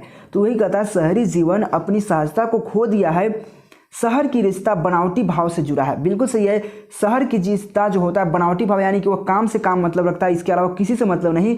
शहर का जो जीवन है ना, शहर की जो रिश्ता है वो बनावटी भाव से जुड़ा हुआ है, यानी कि बनावटी की तरह, कहने का मतलब है कि काम से काम रखना है, किसी से मतलब नहीं रखना, वही बात है, बनावटी भाव से जुड़ा है। परंतु गांव का जो रिश्ता होता है सहज भाव से जुड़ा होता है, जो गांव का जो रिश्ता होता है वो प्रेम से, दिल से जुड़ा होता है, सहज भाव से जुड़ा होता है, यानी कि सहज भाव से बना होता है। कभी गांव के घर का वातावरण, संस्कृति, जीवन की ओर ध्यान आकर्षित करता है। बात सही है, जो कवि है वह किससे, गांव की, मतलब जो कवि है गांव के घर का वातावरण, संस्कृति, देखिए जो गांव का जो वातावरण होता है स्वच्छ होता है शहर की अपेक्षा, और साथ में क्या होता है इसका संस्कृति, यहाँ के संस्कृति जो होता है पूरा स्वच्छ होता है, जीवन की ओर ध्यान को आकर्षित करते हैं। कभी किधर, गांव की ओर, शहर की ओर नहीं, गांव की ओर आकर्षित करता है। इस प्रकार गांव का घर कविता जीवन की सच्चाई को दिखाता है। बिल्कुल सही है कि गांव का जो घर कविता है वह जीवन की सच्चाई को दिखाता है कि सच में अगर अच्छा जीवन जीना है तो गांव में ही रह कर जी सकते हैं, शहर में बिल्कुल नहीं, शहर के किसी से मतलब नहीं रखता। आपको बात को समझ में आया होगा। ज़रूरी नहीं है कि यही क्वेश्चन को लिखिए, जितना बात बोले हैं आप उसमें इधर उधर करके भी लिख सकते हैं, क्योंकि गांव के घर कविता का केंद्रीय भाव प्रकट करना है, शहर और गांव में फ़र्क बता देना है आपको कि शहर में क्या होता है, गाँव में क्या होता है, ठीक ना। चलिए नेक्स्ट क्वेश्चन की बात करें। देखिए काफ़ी बार इंपॉर्टेंट क्वेश्चन सब है। 42वां क्वेश्चन क्या है, नागरिक, मतलब यहाँ पर नागरिक क्यों व्यस्त है, इसका व्यवस्था जो उसकी जो क्या उसकी व्यवस्था जायज़ है, मतलब समझिए यहाँ पे जो नागरिक व्यस्त है, व्यस्त मतलब बिजी है, क्यों बिजी है, क्या उसकी बिजी जो है वहाँ पर व्यस्त है, मतलब वो अपने काम में व्यस्त होता है, क्या उसका जायज़ है, वो लायक है? तो देखिए बिल्कुल लायक नहीं है, क्योंकि देखिए जो नागरिक है यहाँ के वो अपने आप से मतलब रखता है, जो हमारे देश में क्या हो रहा है उसे कोई मतलब नहीं। वही कहता है नागरिक को पेट की चिंता है। बिल्कुल सही है कि नागरिक को पेट की चिंता है, वे देश की चिंता से लापरवाह है। बिल्कुल है कि देश की चिंता से बिल्कुल लापरवाह है, अपनी पेट की चिंता है, बगल में भूखे मर जाए कोई व्यक्ति उससे कोई मतलब नहीं। आज की ज़िंदगी यही है कि नहीं, बोलिए है कि नहीं? बिल्कुल है। तो नागरिक को किसको अपने पेट की चिंता है, बगल में कोई भूखे मर रहा है लेकिन उसका कोई मतलब नहीं, उसकी कोई चिंता नहीं है। वही देश की चिंता से लापरवाह, लापरवाह मतलब समझ ही रहे हैं, मतलब कोई किसी से मतलब नहीं, लापरवाह है, अपने आप में मतलब रखना, लापरवाह है। देखिए स्वास्थ्य और अज्ञानता राष्ट्रीय समस्याओं से जुड़, यानी कि उन्हें दूर कर दिया है, यानी कि अपनी स्वास्थ्य और अज्ञानता ही राष्ट्रीय समस्याओं से दूर कर दिया है। नागरिक को अपनी स्वास्थ्य और अज्ञानता मतलब उसका ज्ञान नहीं है, मतलब अज्ञान मतलब समझ रहे हैं, अज्ञान मतलब जिस पर कुछ ज्ञान नहीं है, थोड़ा मतलब यही है, अज्ञानता ने उसे राष्ट्रीय समस्याओं से दूर कर दिया है, यानी कि राष्ट्र में क्या समस्या है, हमारे देश में क्या समस्या है, उसके कोई मतलब नहीं किसी से, मतलब उससे दूर हो गया है, दूर कर दिया है।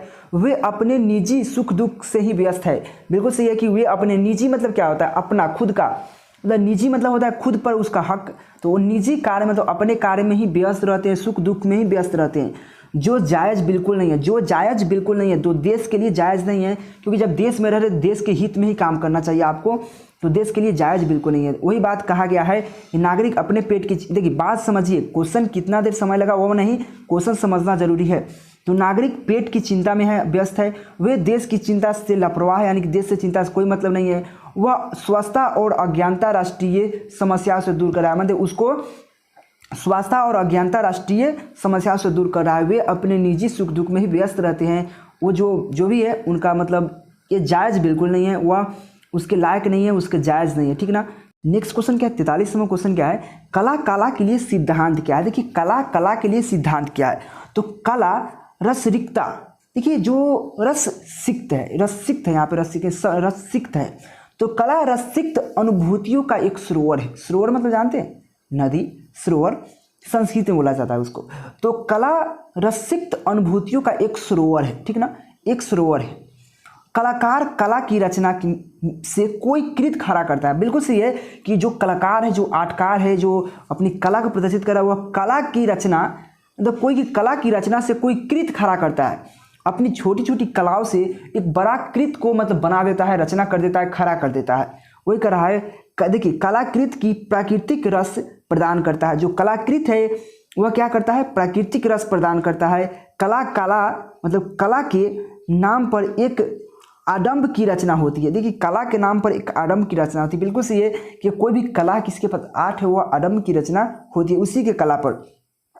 देखिए कला के लिए, देखिए कला के लिए है, न कि मन की अतृप्ति उत्पन्न करने का स्रोत है। बिल्कुल सही है कि कला तो कला ही है, कला तो कला ही है, न कि मन की अतृप्ति उत्पन्न करने का स्रोत है। बिल्कुल बात सही है कि कोई भी कला दिखा रहा है तो वो मन की यति थोड़ी ना है, वो कला उसका आर्ट है, उसमें आर्ट वो है, उसमें मतलब कहने के मतलब होता है कि उसमें वैसा कला है, वह ऐसा कर सकता है, मतलब जो आप अन्य से भिन्न कर सकता है, वो कलाकार होता है कि नहीं। जो आपको करने में डिफिकल्ट लगता है वो आराम से कर पाता है तो उसको कलाकार बोला जाता है। वही करा है, कला के लिए है, न कि मन की अतृप्ति उत्पन्न करने का स्रोत है। तो क्वेश्चन बहुत इजी था, आराम से इसको पढ़िएगा, आराम से याद हो जाएगा। चलिए नेक्स्ट क्वेश्चन की ओर बढ़ते हैं। देखिए काफ़ी बड़े क्वेश्चन है, चलिए नेक्स्ट क्वेश्चन की ओर बढ़ते हैं। 44वां क्वेश्चन क्या है, देखिए धांगर शब्द का अर्थ क्या है। देखिए धांगर एक मतलब होता है एक जाति था, या कह सकते हैं एक बस्ती था, या ये कह सकते हैं कि कोई मजदूर था जिसको धांगर कहा जाता था। यानी मतलब बहुत ऐसा मजदूर था जो नील की खेती करने की खोज में आया था, उसको धांगर बोला जाता था, ठीक ना। सॉरी, उसका अर्थ यही होता है, यानी कि उसका अर्थ यही होता है धांगर का, कि जो नील के खेती करने के लिए खोज में आया था, जो अंग्रेजों ने उनको गुलाम बनाकर, बहुत उनके जीवन को गुलाम बनाकर, बहुत सारे मतलब बहुत दिन तक उसको गुलाम बनाकर अपना काम करवाते हैं, ठीक ना।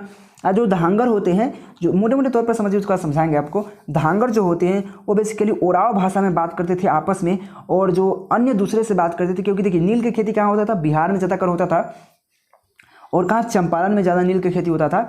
तो वहाँ पे जो भोजपुरी में बात करते थे दूसरे व्यक्ति से आप, और जो अपने व्यक्ति होता था, जो धांगर अपने में बात करते थे, वो ओराव भाषा में बात करते थे। देखिए यहाँ पे देखिए, ओ सदानीला पाठ के आधार पर कहा जाता है कि धांगर 18वीं शताब्दी के अंत में नील की खेती की सिलसिला में आए थे। बिल्कुल सही है कि जो 18 कहा जाता है, मतलब यह बात मतलब कहा जाता है, हम तो देखे नहीं है, आप भी नहीं देखे होइएगा, ऐसे कहा जाता है, ठीक ना। देखिए ओ सदानीला पाठ के आधार पर कहा जाता है कि जो धांगर है वह 18वीं शताब्दी के अंत में, क्या 18वीं शताब्दी के अंत में, यानी कि 19वीं शताब्दी की शुरुआत में अंत में नील की खेती के सिलसिला में आए थे। जब नील के खेतों में काम करने के लिए अंग्रेज साहब तथा जो अंग्रेज का जो यथी साहब था, जो मैनेजर था अंग्रेजी, जो अंग्रेज साहब तथा राजनगर के राजा उन्हें लाए और उनके बाद उनके वर्षों तक गुलाम बनाकर जीवन व्यतीत किया। बिल्कुल सही है कि जब आएगा तो अंग्रेज तो यही करता था, गुलाम बना लेता था।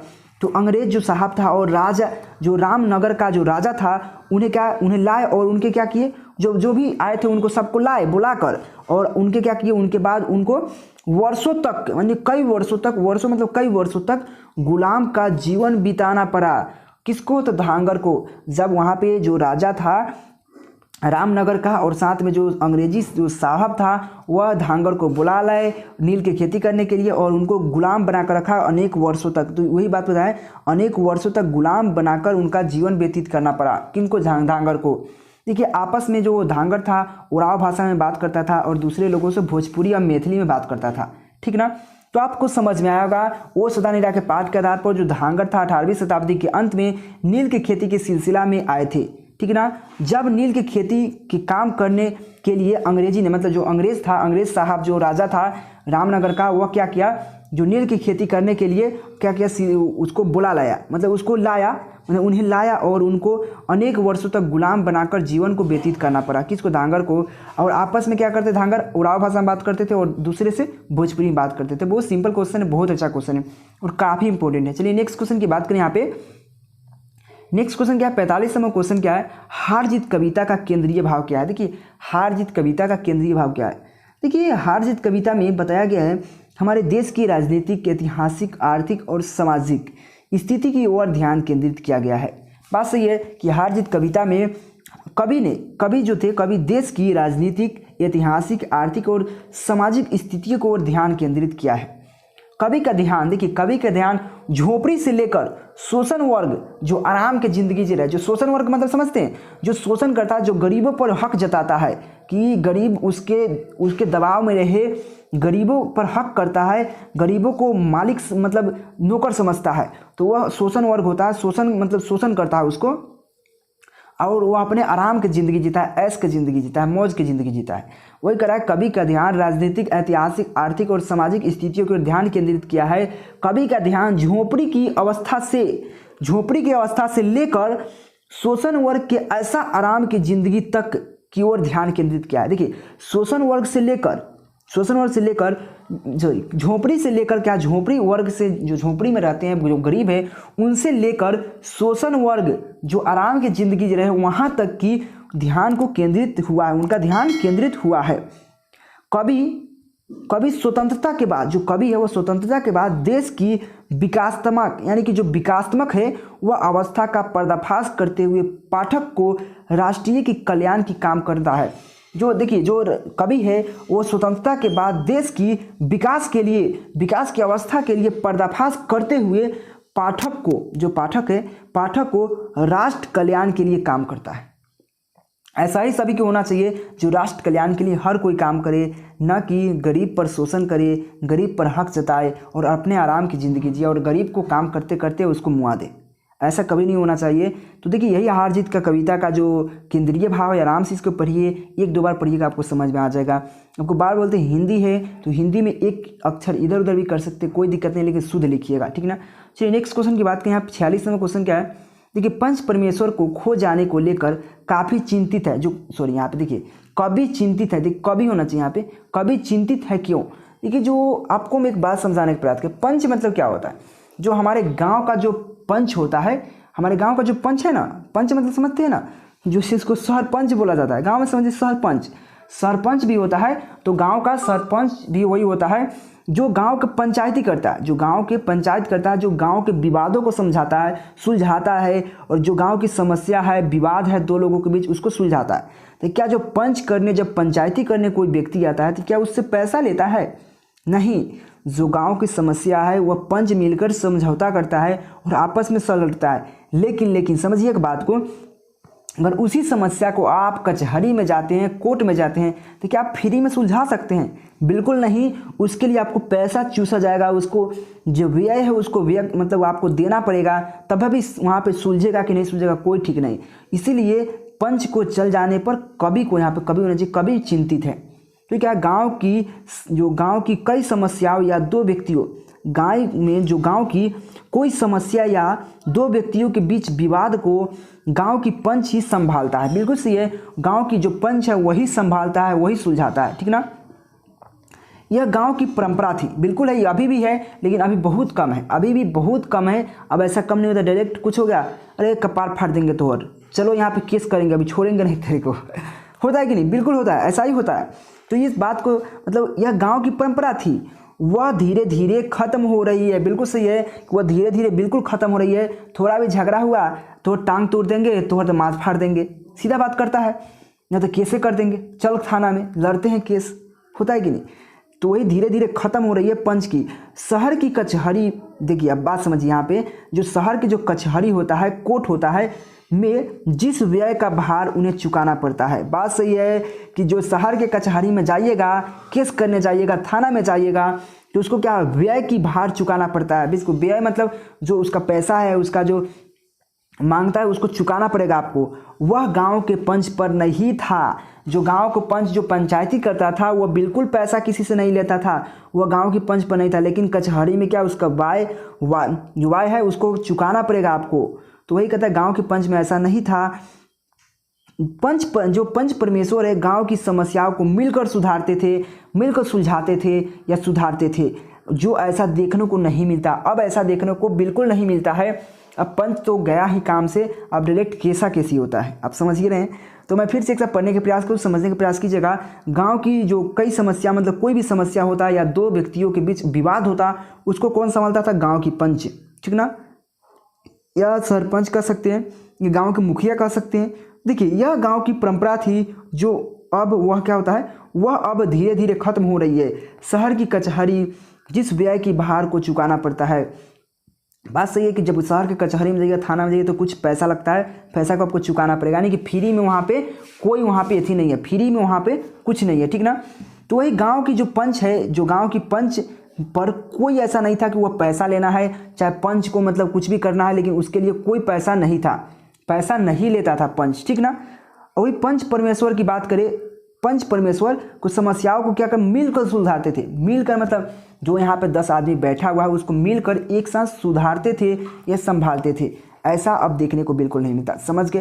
देखिए समय लग रहा है, लेकिन हिंदी है तो इसलिए आपको समझाना जरूरी है और अगल बगल की बात भी बताना जरूरी है। चलिए नेक्स्ट क्वेश्चन की बात करें। यहाँ पे 47 नंबर क्वेश्चन क्या, कुंती की संक्षिप्त परिचय दे। देखिए कुंती जो होती है, कुंती क्या होती है? कुंती होती है कौन? बिस्नी की पड़ोसन रहती है। क्या? बिस्नी की पड़ोसन रहती है। कुंती क्या है? तो बिस्नी की पड़ोसन रहती है, ठीक ना। तो इस बात को ध्यान देने वाली बात है कि कुंती की यहाँ पे संक्षिप्त टिप्पणी लिखना है, यानी कि संक्षिप्त परिचय देना है। यह नहीं बताना है कि वो कौन थी, यह नहीं बताना है उसको कि कौन थी, उसको यह बताना है, उसको यह बताना है कि मतलब उसका परिचय देना है, यह नहीं कि वह कौन थी, ठीक ना। तो देखिए बिस्नी की माँ, यानी कि बिस्नी मानक की माँ है, यानी कि बिस्नी जो है मानक की माँ है और मानक फौज में भर्ती है। यह आपको ही पता है, पढ़े हुइएगा। मानक जो है फौज में भर्ती है, यानी कि वो फौजी है। उसकी बहन मुन्नी ब्याहने लायक हो गई है, यानी कि वह ब्याह की लायक हो गई, यानी कि उसकी ब्याह करने लायक हो चुकी है। मानक वर्मा की लड़ाई में कहा गया है, मानक वर्मा की लड़ाई में है। वर्मा एक जगह का नाम है, वहाँ पे लड़ाई करने मानक गया था, उसी के बाद बताया मानक वर्मा की लड़ाई में है। माँ उसकी प्रतीक्षा कर रही है। किसकी? मानक की। मानक की जो माँ है उसकी प्रतीक्षा कर रही है। किसकी? मानक की प्रतीक्षा कर रही है। कौन? तो बिस्नी, ठीक ना। तो प्रतीक्षा कर रही है। तो बिस्नी की पड़ोसन कौन है? कुंती।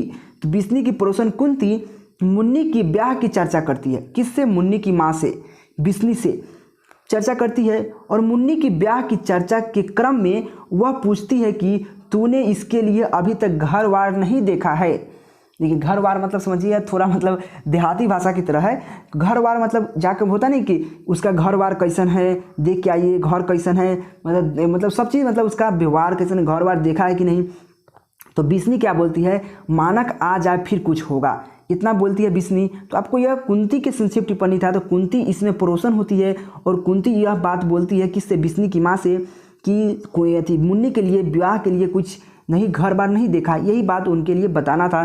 तो कुंती पर संक्षिप्त टिप्पणी लिखना था। इसको आराम से पढ़िएगा, आपको याद हो जाएगा, ज़्यादा इसमें समझाने वाली कोई बात नहीं है। चलिए नेक्स्ट क्वेश्चन की बात करें 48वां क्वेश्चन है। 48वां क्वेश्चन क्या है, पुत्र के लिए माँ क्या क्या करती है। देखिए यह क्वेश्चन कैसा है, इमोशनल क्वेश्चन है, इमोशनल क्वेश्चन है। पुत्र के लिए माँ क्या करती है, तो माँ ही जिंदगी है पुत्र की, या ध्यान रखिएगा, माँ से ज़्यादा कोई प्यार नहीं कर सकता अपने पुत्र से, ठीक ना। देखिए जो पुत्र होता है वो माँ के लिए एक मतलब होता नहीं, सब कुछ वही होता है, मतलब सब कुछ हो या जिंदगी जहान जो भी है वही होता है माँ के लिए। देखिए माँ जो कवित्री कहती है कि उसने अपने पुत्र को उस भय से अपने गोद से नहीं उतारती है, यानी कि उस भय से गोद से नहीं उतारती है कि उसे ठंड ना लग जाए। अब बोलिए, जो माँ है अपने पुत्र को अपने गोद से नहीं उतारती है कि कहूँ उसे ठंड ना लग जाए, उसको भय बना रहता है, उसे थपकी मतलब होता है नहीं, ठोक ठोक कर कहता है अला करता है कि नहीं, मतलब बच्चे को सुलाने के लिए कहा जाता है कि नहीं, मतलब उसको थपड़ी मतलब ठोक ठोक कर उसको देह पर हाथ से ठोक ठोक कर सुलाती है, यानी कि सुलाने का प्रयास भी करती है। उसे लोरी सुनाती है, उसके मतलब गीत सुनाती है, संगीत सुनाती है कि आओ बउआ आओ, मतलब कैसे होता है वह सुनाती है कि नहीं, चिड़ैया आओ, उस प्रकार से सुनाकर बउआ को सुलाती है, यानी कि पुत्र को सुलाती है, ठीक है ना।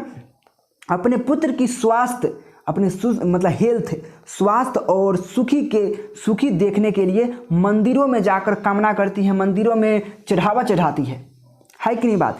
अपने पुत्र के लिए जो माँ होती है, पुत्र के स्वास्थ्य के लिए क्या करती है, सुखी देखने के लिए मंदिरों की चढ़ावा चढ़ाती है, मंदिरों में कामना करती है, मंदिरों में जाकर आरती करती है।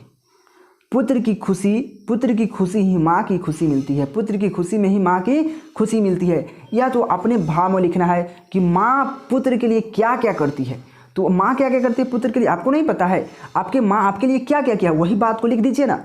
यहाँ क्या लिखा है उससे मतलब नहीं, बस एक भावना को हम प्रकट किए यहाँ पे कि इस प्रकार से लिखना है, यह नहीं कि आपको यही लिखना है। अच्छी बात है, ये लिख देते हैं तो, लेकिन आपको जरूरी नहीं कि यही लिखिए, अपनी जो माँ आपके लिए जो की है वो कर सकते हैं। आपकी माँ आपके लिए सुख दुख में मंदिर गई है, आपको मतलब ठंड लगने से बचाती है, आपको लोरी सुनाती है, आपको सुलाती है, आपको घुमाने ले जाती है, यानी कि माँ आपकी खुशी में ही माँ की खुशी होती है। इस बात को लिखना है, इसमें क्या करूँ, ये काफ़ी इंपॉर्टेंट क्वेश्चन है। चलिए नेक्स्ट क्वेश्चन की बात करें, यहाँ पे 49वां क्वेश्चन क्या है। देखिए लाल केसर और लाल खड़िया चाक किसके लिए प्रयुक्त है। लाल केसर और लाल खड़िया चाक किसके लिए प्रयुक्त है। देखिए तो यहाँ पे देखिए लाल जो केसर है पूर्वी क्षितिज मतलब सूर्य होता है, क्षितिज मतलब सूर्य होता है, ठीक ना। तो लाल केसर जो है पूर्वी क्षितिज पर, यानी कि पूरब की ओर जो सूरज उगता है उसकी बात हो रही है, पूर्वी क्षितिज पर ये प्रच्छादित सूर्य की किरण के लिए मतलब किरण की आभा के लिए प्रयुक्त किया गया है, किरण की आभा के लिए प्रयुक्त किया गया है। किसको, काला मतलब लाल केसर को। लाल केसर क्या है, तो लाल केसर पूर्वी क्षितिज पर प्रच्छादित सूर्य की किरण की आभा के लिए प्रयुक्त हुआ है, और लाल खड़िया चाक का प्रयोग सूर्य की किरण के लिए हुआ है। देखिए काफ़ी छोटा क्वेश्चन है, काफ़ी इंपॉर्टेंट है कि लाल केसर पूर्वी क्षितिज पर प्रच्छादित सूर्य की किरण की आभा के लिए प्रयुक्त हुआ है, और लाल खड़िया चाक की जो चाक होता है, लाल खड़िया चाक का प्रयोग सूर्य की किरण के लिए हुआ है। ये काफ़ी इंपॉर्टेंट क्वेश्चन है। नेक्स्ट क्वेश्चन की बात करें 50वां क्वेश्चन क्या है। देखिए दानव, देखिए आप समझिए, दानव दुरात्मा से क्या अभिप्राय है, मतलब दुरात्मा से क्या अभिप्राय है। तो दानव जो होता है, दानव मतलब समझते हैं राक्षस जिसको कह सकते हैं आप, दानव दुरात्मा से क्या अभिप्राय है। देखिए दानव हमारे जो यहाँ पे शोषण वर्ग है उसको दानव कहा गया, जैसे कि गरीबों पर शोषण करता है, गरीबों पर शोषण कर, तो दानव से कम थोड़ी ना है। अब राक्षस है तो राक्षस जिसे अब यहाँ पे समझिए, और यहाँ के क्या बोलते हैं, रावण क्या था, एक मतलब रावण मतलब समझ ही रहे, वह सब पर मतलब शासन करता था, वो अपना मतलब हक जताता था, वो किसी को कुछ कर देता था। वही दानव दुरात्मा से क्या प्यार है, तो देखिए शोषण वर्ग यानी कि जो गरीबों पर शोषण करता है, गरीबों पर हक जताता है, अपनी जो पोषण के लिए, अपनी स्वच्छता के लिए। तो ये कहता है प्रयुक्त कविता में दानव दुरात्मा का प्रयोग शोषण वर्ग के लिए किया गया है, वह दूसरे का रक्त चूसता है। बिल्कुल सही है कि जो धनी मनी जो व्यक्ति है वह गरीबों का रक्त चूसता है, वह शोषण करता है, अपने पोषण के लिए क्या करता है, अपना पोषण करता है। दूसरे का रक्त चूसना मतलब दूसरे से काम करवाना, दूसरे से ठगना, दूसरे से काम करवा कर अपना पोषण करना, वही कहता है अपना रक्त चूसता है, अपना पोषण करता है, रक्त चूस कर अपना पोषण करता है। देखिए दुरात्मा नीच प्रकृति का होता है, जो दुरात्मा होता है वो नीच प्रकृति का होता है, मतलब वो उसका नीच प्रकृति, उसका जो उसका सोच होता है ना बहुत नीच होता है, ठीक है ना। वे हृदय का खोटा होता है, कहता है ना ये लड़का उसका हृदय में बहुत खोट है, वो हृदय का मतलब बुरा आदमी है, इस प्रकार से कह सकते हैं। मतलब हृदय में उसका खोट है, मतलब कोई बात कहिएगा तो उसको हृदय में उसका खोट रहता है। वही बात है कि जो दुरात्मा होता है वो नीच प्रकृति का होता है, उसका हृदय में खोट होता है। यह क्वेश्चन बहुत इजी था। प्रयुक्त कविता में दानव दुरात्मा का प्रयोग शोषण वर्ग के लिए किया गया है। वह दूसरे का खून चूसता है, खून चूसकर का अपना पोषण करता है, और दुरात्मा नीच प्रकृति का होता है, वह हृदय की खोटा होता है। समझ गए, काफ़ी इंपोर्टेंट 15 और 16 में क्वेश्चन पूछा गया था। देखिए 50 क्वेश्चन आपका पूरा होता है आज। कम टाइम में 400 प्लस करना चाहते हैं तो केकेजी क्लासेस याद कर लीजिए। गूगल ओपन करना है, केकेजी क्लासेस सर्च करना है, सर्च करते ही कुछ इस प्रकार से इंटरफेस आएगा, इसको ओपन करना है। ओपन करने के बाद कुछ इस प्रकार से इंटरफेस आएगा, class 12th 10th PDF Qs question bank model says news, यहाँ से आकर पढ़ सकते हैं और अच्छे मार्क्स उठा सकते हैं।